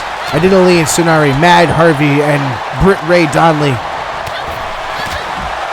There we go. We got our timer for our next combatant. It must have been Amy Rillis stuck in the cord they were waiting for. They didn't want her to be caught up in anything. Oh, we have Dakota Quinn coming down now. And Adina Lee gets taken out. Adina Lee was our number 2 combatant. So number 1 is still in the ring now. And Dakota Quinn immediately goes after Tsunari. And Adina Lee looks to be caught up in the same cord that Amy Rillis got caught in. We're kind of trying to get out of it there. Oh, and there goes Las Filianas Trace. Britt Ray Donnelly on a tear. We got Aradora coming down here. We saw Aradora recently on Shenanigans, I believe it was. Oh, and there goes Marvelo Who. Aradora goes after Britt Ray Donnelly, who immediately reverses the attempt. We still have Adina Lee stuck in the cord or whatever it is that she's stuck in out there. And there goes Tsunari for Mad Harvey. So Mad Harvey, the number 1, still in this match. We are 11 combatants in. And it looks like Tsunari getting tossed over helped Adina Lee get out of that cord. There goes Tsunari stomping off. We have 4 combatants in the ring, which means that we have room for 4 more. Who will we see next at number 12? The wonderful thing about the way that RWR does their matches. Still to come, yes, Owen Jones versus ADK. I believe that already happened. Good job, production team. Dama de la MAscara. So we got the daughter of Las MAscaras right here. I think the production team forgot that this is our main event. Or, well, one of our main events, I should say. Britt Ray Donnelly with a stalling suplex takes down Aradora. And Britt Ray Donnelly almost gets taken out. You have Dakota Quinn going after MAscaras. I can't. Mascaras. The daughter of Mascaras. Sophia Valles coming out now. Sophia coming out at lucky number 13. Aradora immediately. Oh, we got a team up by Mad Harvey and Britt Ray Donnelly. Dakota Quinn outside the ring goes to get eliminated, or almost tries to get it, or almost gets eliminated by Las MAscaras. But she gets stopped. is able to fight back. We are waiting our next combatant at number 14. Who will it be? 2, 1. Alexis Perez. Now, Alexis Perez, she kind of has been all over the place too in recent weeks, making things known. She was involved in a match that actually would have helped her positioning had she won, but she didn't necessarily lose, so that's why she's at the number 14 spot, so that's not a bad spot to be in. We have 7. We need one more combatant to fill this ring up to put us, who will be number 15. Oh, we got Angel's Wings from Alexis Perez. Mad Harvey immediately goes for Alexis. And we've got Rivera, another tag team signee, bolstering the FTW tag team division.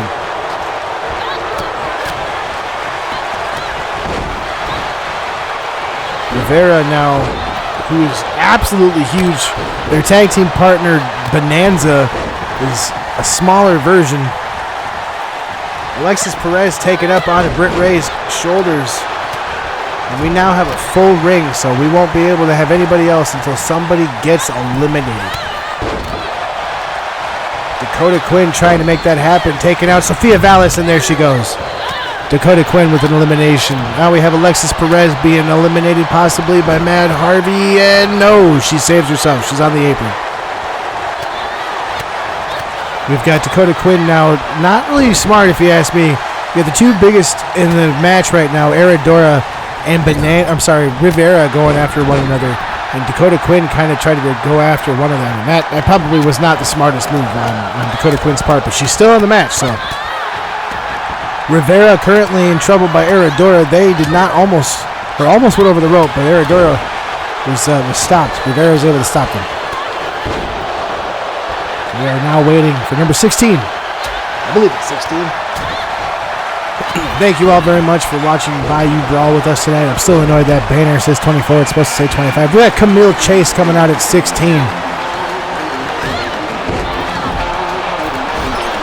Camille Chase coming out here at number 16. Alexis Perez going up on Rivera's shoulders, and down she goes. We have Dama MAscara, and she goes. Britt Ray Donnelly, and there goes Aradora takes out, who was that? That was Dakota Quinn. Camille Chase going after Mad Harvey, who came in this match at number 1. They have been in this match this entire time. Fighting and clawing, and now Camille Chase takes down Aradora. Britt Ray Donnelly takes down Rivera. They switch off. Mad Harvey over the top rope, and she's gone. The number 1 combatant has been eliminated. We are now awaiting 17, and we have room in this match for the last 3 combatants.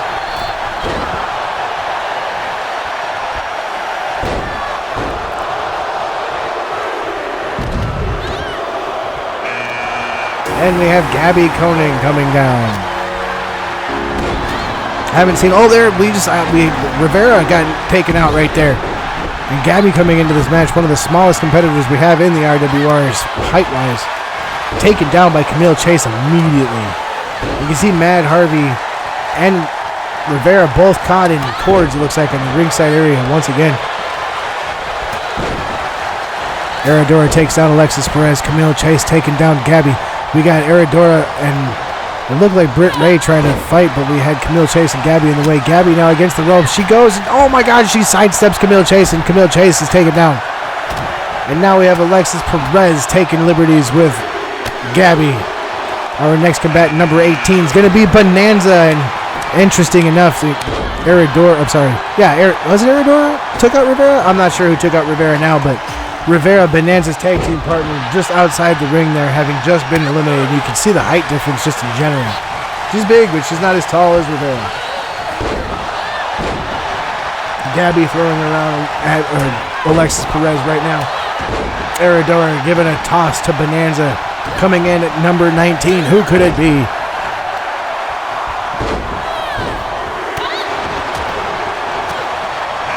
Katie Tooley. Oh, and we got Alexis Perez on the ring apron. Oh, and she immediately comes in. got like a brain thing going on there with Aradora and Bonanza. I'm not totally sure. I can't see what happened there. Katie Tooley comes into the ring now, and oh, there goes Alexis Perez, eliminated by Gabby Koenig. Again, she's one of the shortest competitors. You can see she's not very tall. But she is feisty, as you can tell. She picks up Katie Tooley and just gives her a backbreaker. And our there goes Bonanza, our 20th combatant. Who will be the final combatant? Who drew the luckiest card? Gwen Holiday drew number 20. And that is our final combatant coming down right now is Gwen Holiday. Gabby Koenig now getting tossed by Aradora. Britt Ray Donnelly going up against Katie Tooley. Gwen comes in and immediately goes after Aradora. Sorry. Little Show has abandoned me. Sorry, I just wanted to keep going. You got Alexis Perez caught up in that cord too. The action was pretty quick there for a minute. Oh, we got that choke one more time. Gwen Holiday. I really don't think Aradora understands the concept of a rumble. You got to throw over the rope. Aradora just avoids a kick. Oh, and Glenn. Oh my goodness, Gabby Koenig was on the ring apron there, hanging from the rope. Skinned the cat, took down Donnelly. Our last 5 combatants: Gabby Koenig, Britt Ray Donnelly, Aradora, Gwen Holiday, and Katie Tooley. Britt Ray with a bunch of haymakers into Gabby Koenig. The fact that Gabby is still in this match is ridiculous. She's just so strong. And Aradora over the top rope, but before anyone can do anything, Gwen Holiday stops Katie Tooley, and Aradora might get back on the rope. We're good.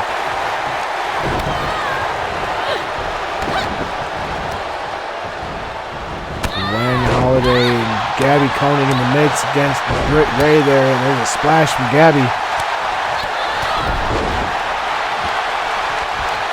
Britt Ray kicks themselves up in the turnbuckle. Only a sitting position. Aradora over the top rope, but she kicks Gabby in the face before she's able to get eliminated.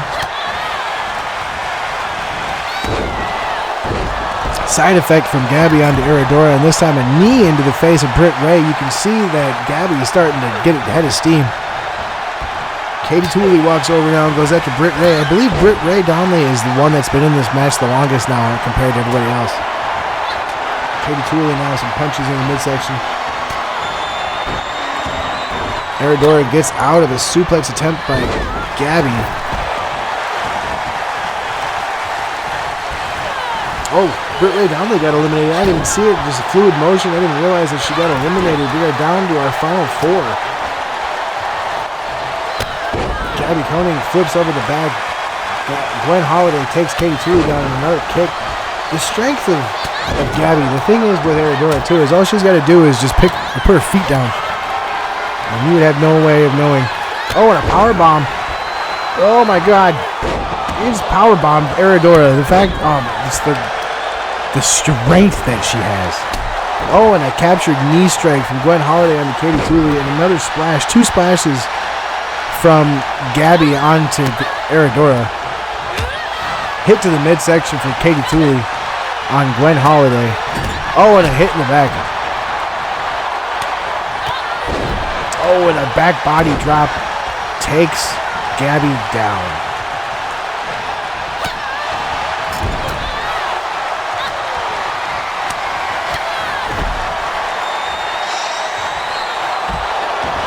That would be my alarm. So I'm sorry, guys. I'm usually waking up about this time.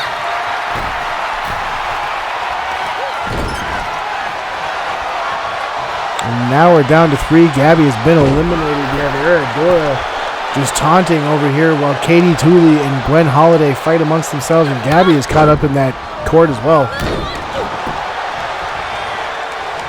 Katie Tooley now just being left to her devices, and oh, and an Alabama Slam style spine buster onto Aradora by Gwen Holiday. Gwen Holiday now throwing Aradora towards the ropes, walking her towards the ropes. On the ropes she is. Oh, and there goes Gwen Holiday over the ropes. It's down to Katie Tooley and Aradora now.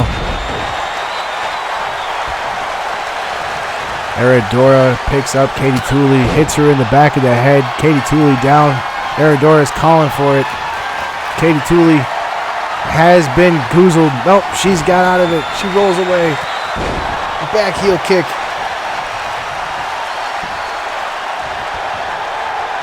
Picks her up, whips her into the turnbuckle. She's going to try to pick her up and eliminate her that way. Let's see if she can do it. Has Aradora been in this match too long, and can she fight back? Katie Tooley flips her over, and there she goes. There it is. Katie Tooley is your FTW Bayou Brawl winner. Outlasting other competitors, coming in at 19, winning the whole thing.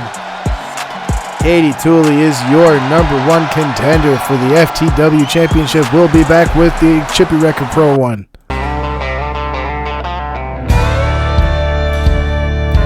Fairfield gets hot in the summer, so does Baton Rouge. Never bother me much, cause I'm never staying on, always just passing through.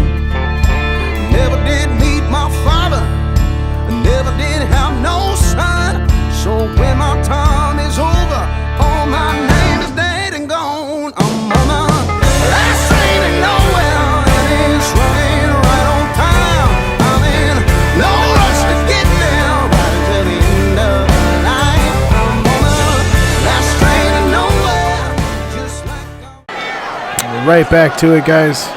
And right back down to the Longfellow we go. The following match is called the Chippy Wrecker Pro Wrestling Rumble Brawl. 20 competitors enter at intervals. Only 8 wrestlers may be in the ring at one time. You must be the last one standing after all have been eliminated. To be eliminated, you must go over the top rope and have both feet hit the floor. The winner wins a shot at the RWR World Title in the future. We have here the 2025 Koshki Cup champion, Spuds and Squirrels, your RWR Kotsky Cup winner, Storm Dragon. coming down at #1 for the Bayou Brawl match. Can he not only achieve the status of the Koshki Cup champion, but also the Bayou Brawl champion? We'll have to see. Storm Dragon coming down, a lot of confidence. He's been all over the place as of late. Recent excursion to Japan, winning the Koshki Cup Championship back in January. He's actually competed as of late too for other opportunities for championships as well. And now his challenge, oh wow, he'll be going up against this guy, who is very formidable, I should add. introducing their opponent, Grim Reaper. Grim, as we all like to call him. Grim is actually a very formidable combatant as well. Not someone to be reckoned with. Hard to deal with a lot of times. He hits hard. He's not someone that you really ever want to meet in the back alley. Let's put it that way. Let's put it that way.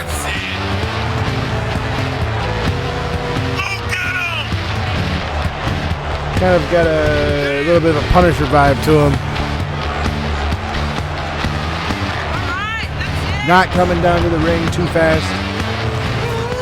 Being methodical. Conserving energy.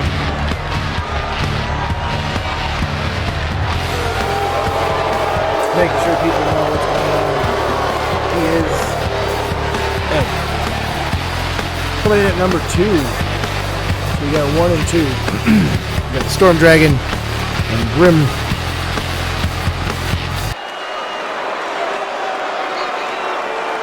This should be an interesting match. Storm Dragon immediately goes after Ed's arm, knowing that that is a damaged wing.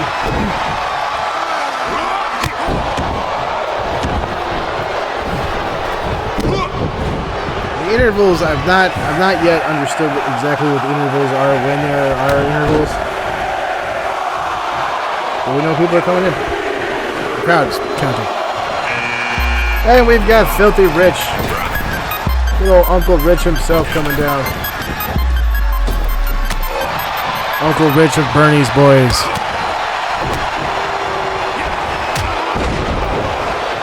Grim taking down Storm and Hardware. Uncle Rich drawing number 3. I don't think he'd mind.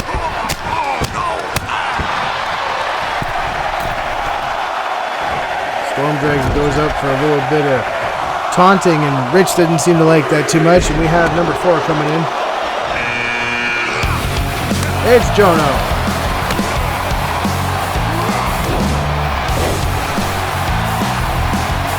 Jono comes in at number 4. And Grim goes after him, but there's a little bit of an interruption because of Storm. Jono now picks up Storm. Gives him a bit of a haymaker there.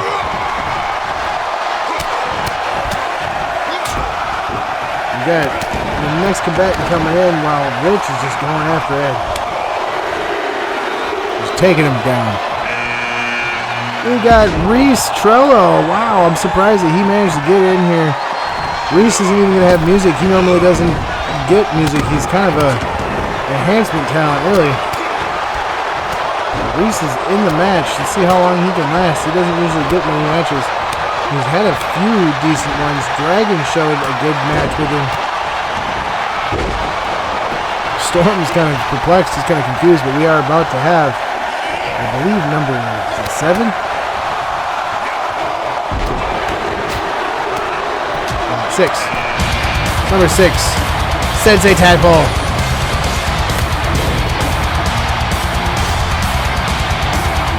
Yeah, Sensei Tadpole, who runs down, immediately goes after Storm, who knows, well, he knows that Storm is number 1. And next to Grim, probably the next most tired combatant currently in the ring after how long they've been in there. Still not been very long, but it's long enough. Number 7 is Leroy. Leroy says he has big things coming up after Bayou Brawl, and he has a surprise for everybody. If he wins this match, it'll just expedite things, he says. Filthy Rich up on the ropes right now. Grim has been taken out. He is out of the match. And Rich trying to be taken out by Leroy, but he fights his way out of it. Jono now on the ropes by Storm, who's not going to get him. And El Rayo now is coming in. Oh my goodness, it's good to see that he isn't hurt. I'm glad to see that he's not hurt and still fearless as ever. Eric Black really did a number on him recently. We got Storm and Jono now. And Trello just trying to figure out where he wants to go. El Rayo came in and immediately went after Sensei. Jono in the turnbuckle. Storm taken down by Trello. Again, I'm surprised that Trello hasn't already been taken out.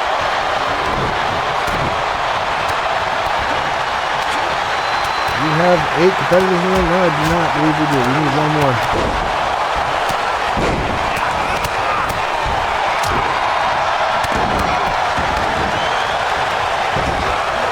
Rich takes over Leroy. Jono on the ropes, and El Rayo takes out Jono.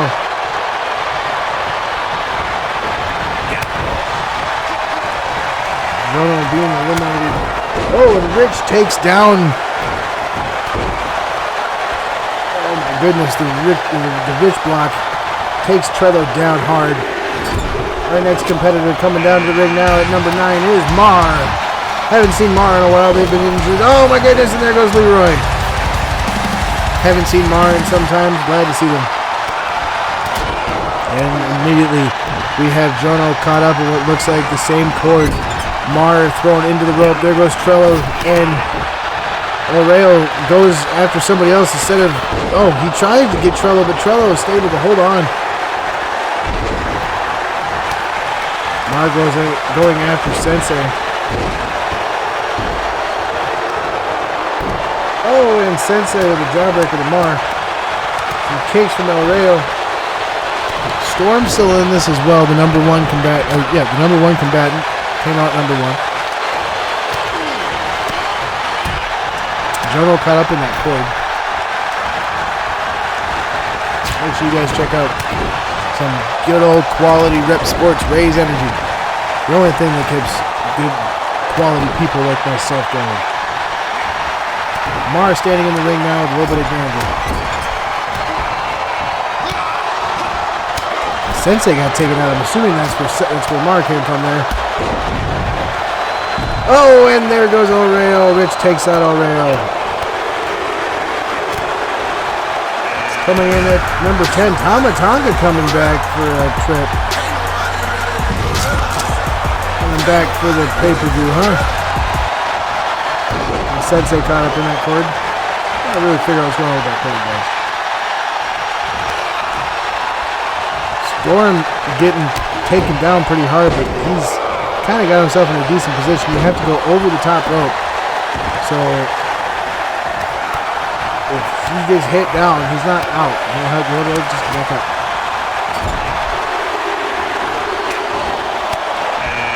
And we got the insufferable blob.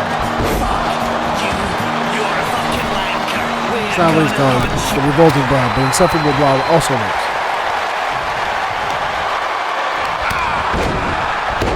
Also known as Dusty. Also known as the Cat.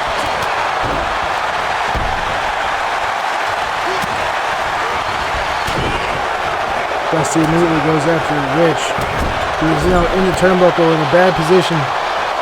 Storm, number 1, still in here. Here comes Porky at number 12. Oh, and Dusty just threw out Uncle Rich.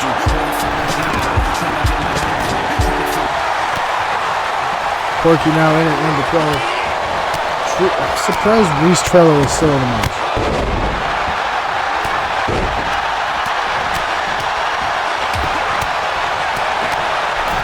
Oh, and there goes Porky. No, he doesn't. He stays. Oh, there goes Mar, though. Tonga takes out Mar. What? Wait a minute. What?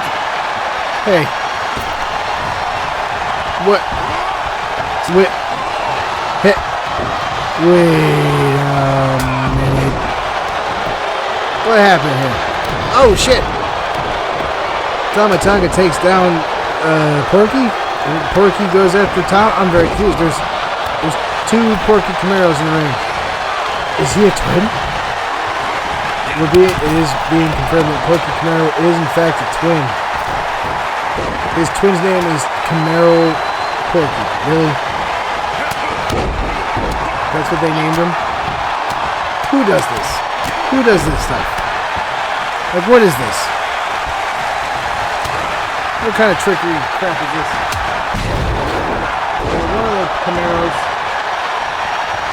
They're identical. Like, they're even doing the same shit. How are we supposed to tell them apart? My God. You guys, this is ridiculous. Oh my God, there goes their family goes Storm. And now they're taking each other on. Here comes Keith Murdoch now.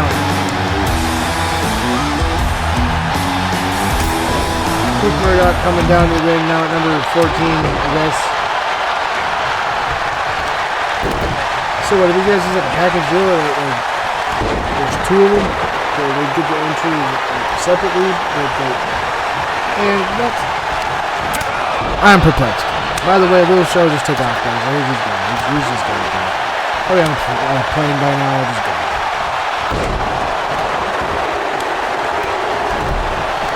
Coming in number 15, Gabo Ode. Hey. Let's see who we can get involved in here. And one of the Porkies gets taken over to the top rope, and Dusty takes him down. We now have Gabo going after one of the Porkies. Keith Murdoch going after Tonga.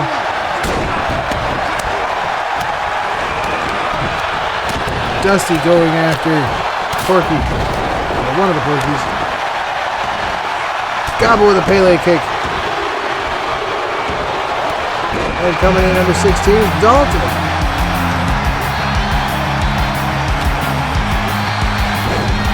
Dalton has won one of these similar before. Going after one of the Porkies immediately.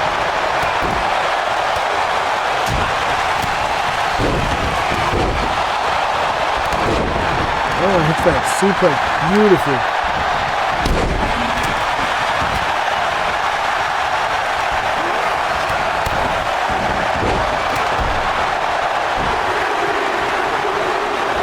And you're going to see Benny Boom.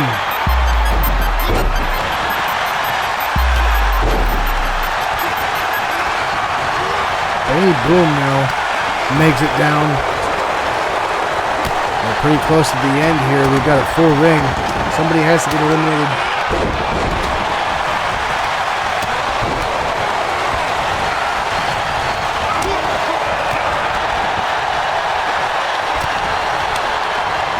Oh, and a backbreaker. Dusty tosses Benny. And there, we got one of the Porkies out now.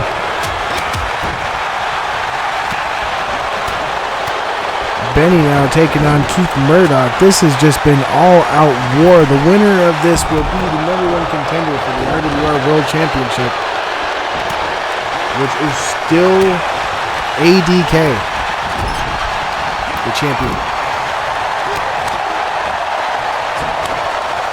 Got both Tamatanga and one of the Porkies out of the ring. The other Porky is being worked on by the revolting Bob trying to take him out. Does not work. Both Tama and the other Porky seem to be stuck on the same cord, just like everybody's been stuck on all night.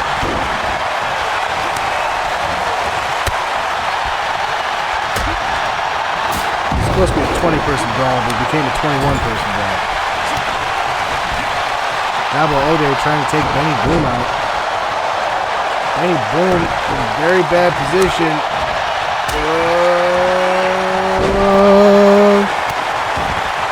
Oh, he's going to start hitting him. Keith Murdoch now taken down hard by one of the Porkies.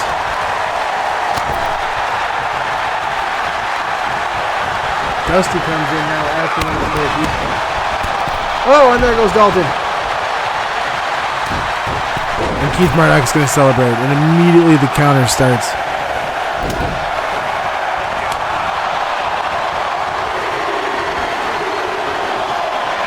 Number 18, Thorn.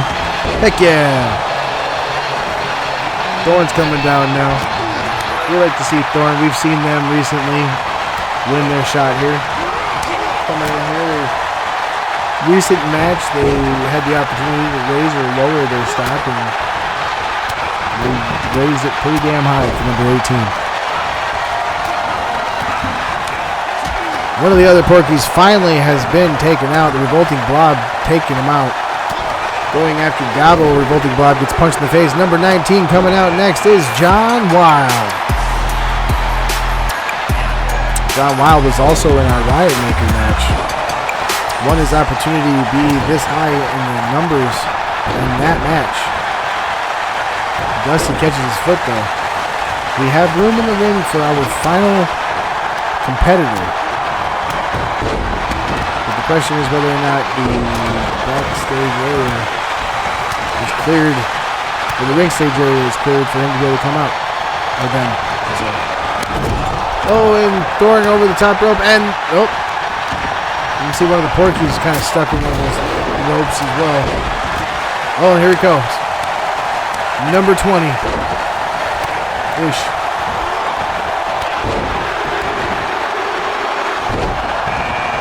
It's Hailed Assassin.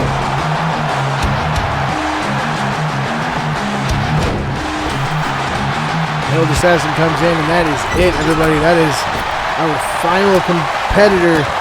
And the rest, oh, Benny Boom has been eliminated. Benny Boom is out of the match. Oh, and there goes Keith Murdoch. We are down to our final 5 people.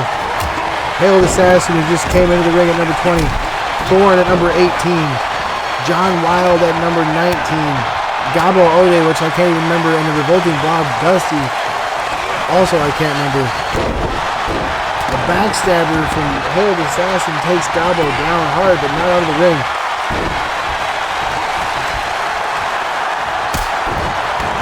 Leg trap enziguri out of The revolting Bob Dusty onto Thorn. And John now trying to just get in the way, but out of the way at the same time, if you know what I'm saying. They're trying to help with that rope. Dusty moves around, starts chop blocking just about everybody you can see. Scoop slams Gabo down hard. Held assassin with some kicks. Oh, and he gets taken over the top rope.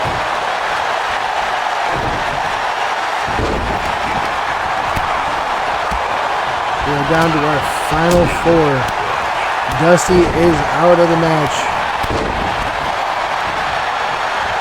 Gabo captures John Wild's leg. Kay hits him with a DDT hard. Thorin taken to the corner by a Hailed Assassin. Oh, and he gets that leg kick straight to the face. John with that float over. I'm not sure what he's going for because Hailed Assassin breaks it up, stops before it can happen. X Factor. Gabo now goes after Thorn onto the shoulders, but Thorn reverses into a reverse DDT.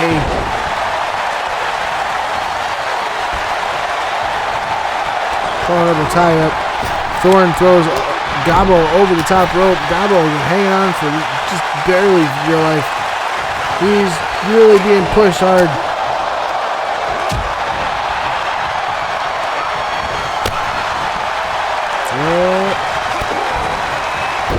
Oh, I thought that he was about to headbutt him there for a minute.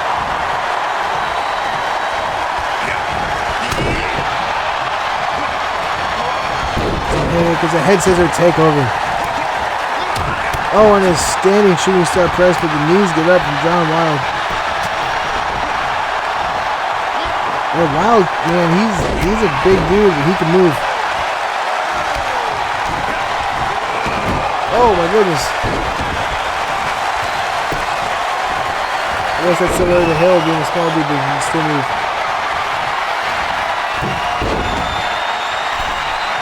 Holy shit, 630 senton out of Gabo on to Thorn.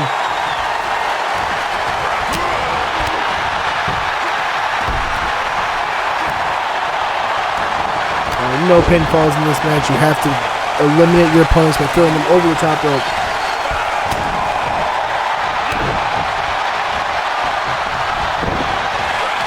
Looked like a back suplex attempt. Thorn tries to stop it, but goes after Gabo. Oh, and there goes Hailed. And Thorn takes down Gabo.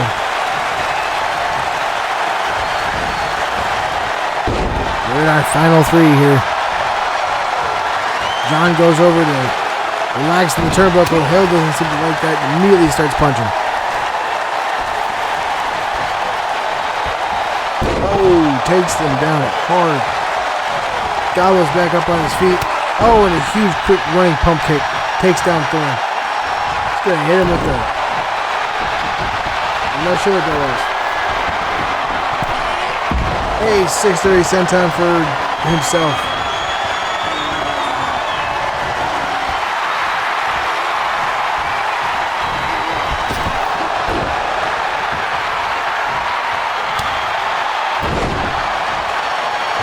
At this point, guys, I've just begun watching because I'm just very curious to see what's going to happen. It turned into a little show from earlier. John Wild now getting chopped. Gabo has Thorn just down. What the hell move is that? Oh, and he squashes him down. Can Gabo throw him out? John fighting back now. Colorado tie-up, and Gabo fights back. Colorado tie-up from Thorn on the Gabo. Oh, and he hits the Storm Zero. Or no, I'm not sure what that's called anymore. Saturday Night or something. Oh, and a pump kick attempt out of Gabo, but he misses.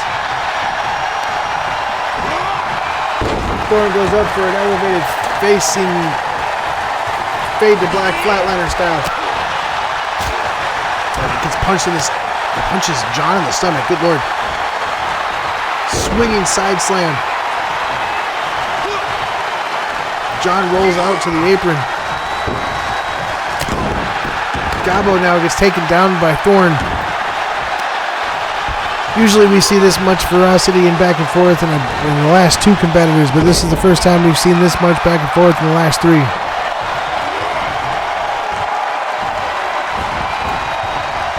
Arm wringer for Gabo, who's going to fight his way out of it.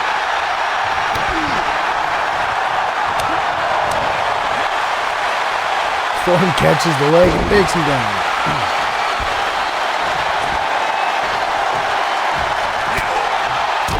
Thorne is showing himself to be fantastic in this one. Throws Gabo into the corner. John Wild trying to take advantage of the situation. Going to take Gabo up onto the turnbuckle. This might be it for Gabo. Over the door. There he goes. We are down to just Thorne and John Wild. Thorne with a float over takes that reverse DDT. Takes John Wild down hard. This could be it here. Thorne is sizing him up. Kicks him in the midsection. Takes him down with that face first DDT stunner. And just hits his head back against the bottom of the rope or the mat. Oh, and that short lariat into a spinning DDT. Thorne's got to get him up and get him over that rope. Just slaps him in the face, whips him towards the rope. John's over the rope. He's hanging there. And there it is right there. Thorne is going to be your winner. The Chippy Wrecker Pro Bayou Brawl champion is going to be Thorne. Good job, Toby. That was a wonderful night. Thank you all very much for tuning into Bayou Brawl. I appreciate each and every one of you for the little show, for Longfellow, for the Bernard Brothers. I am Philip Cup. We will see you next week on Ambition. Don't forget, we take a week off, and then we will see you in Lafayette.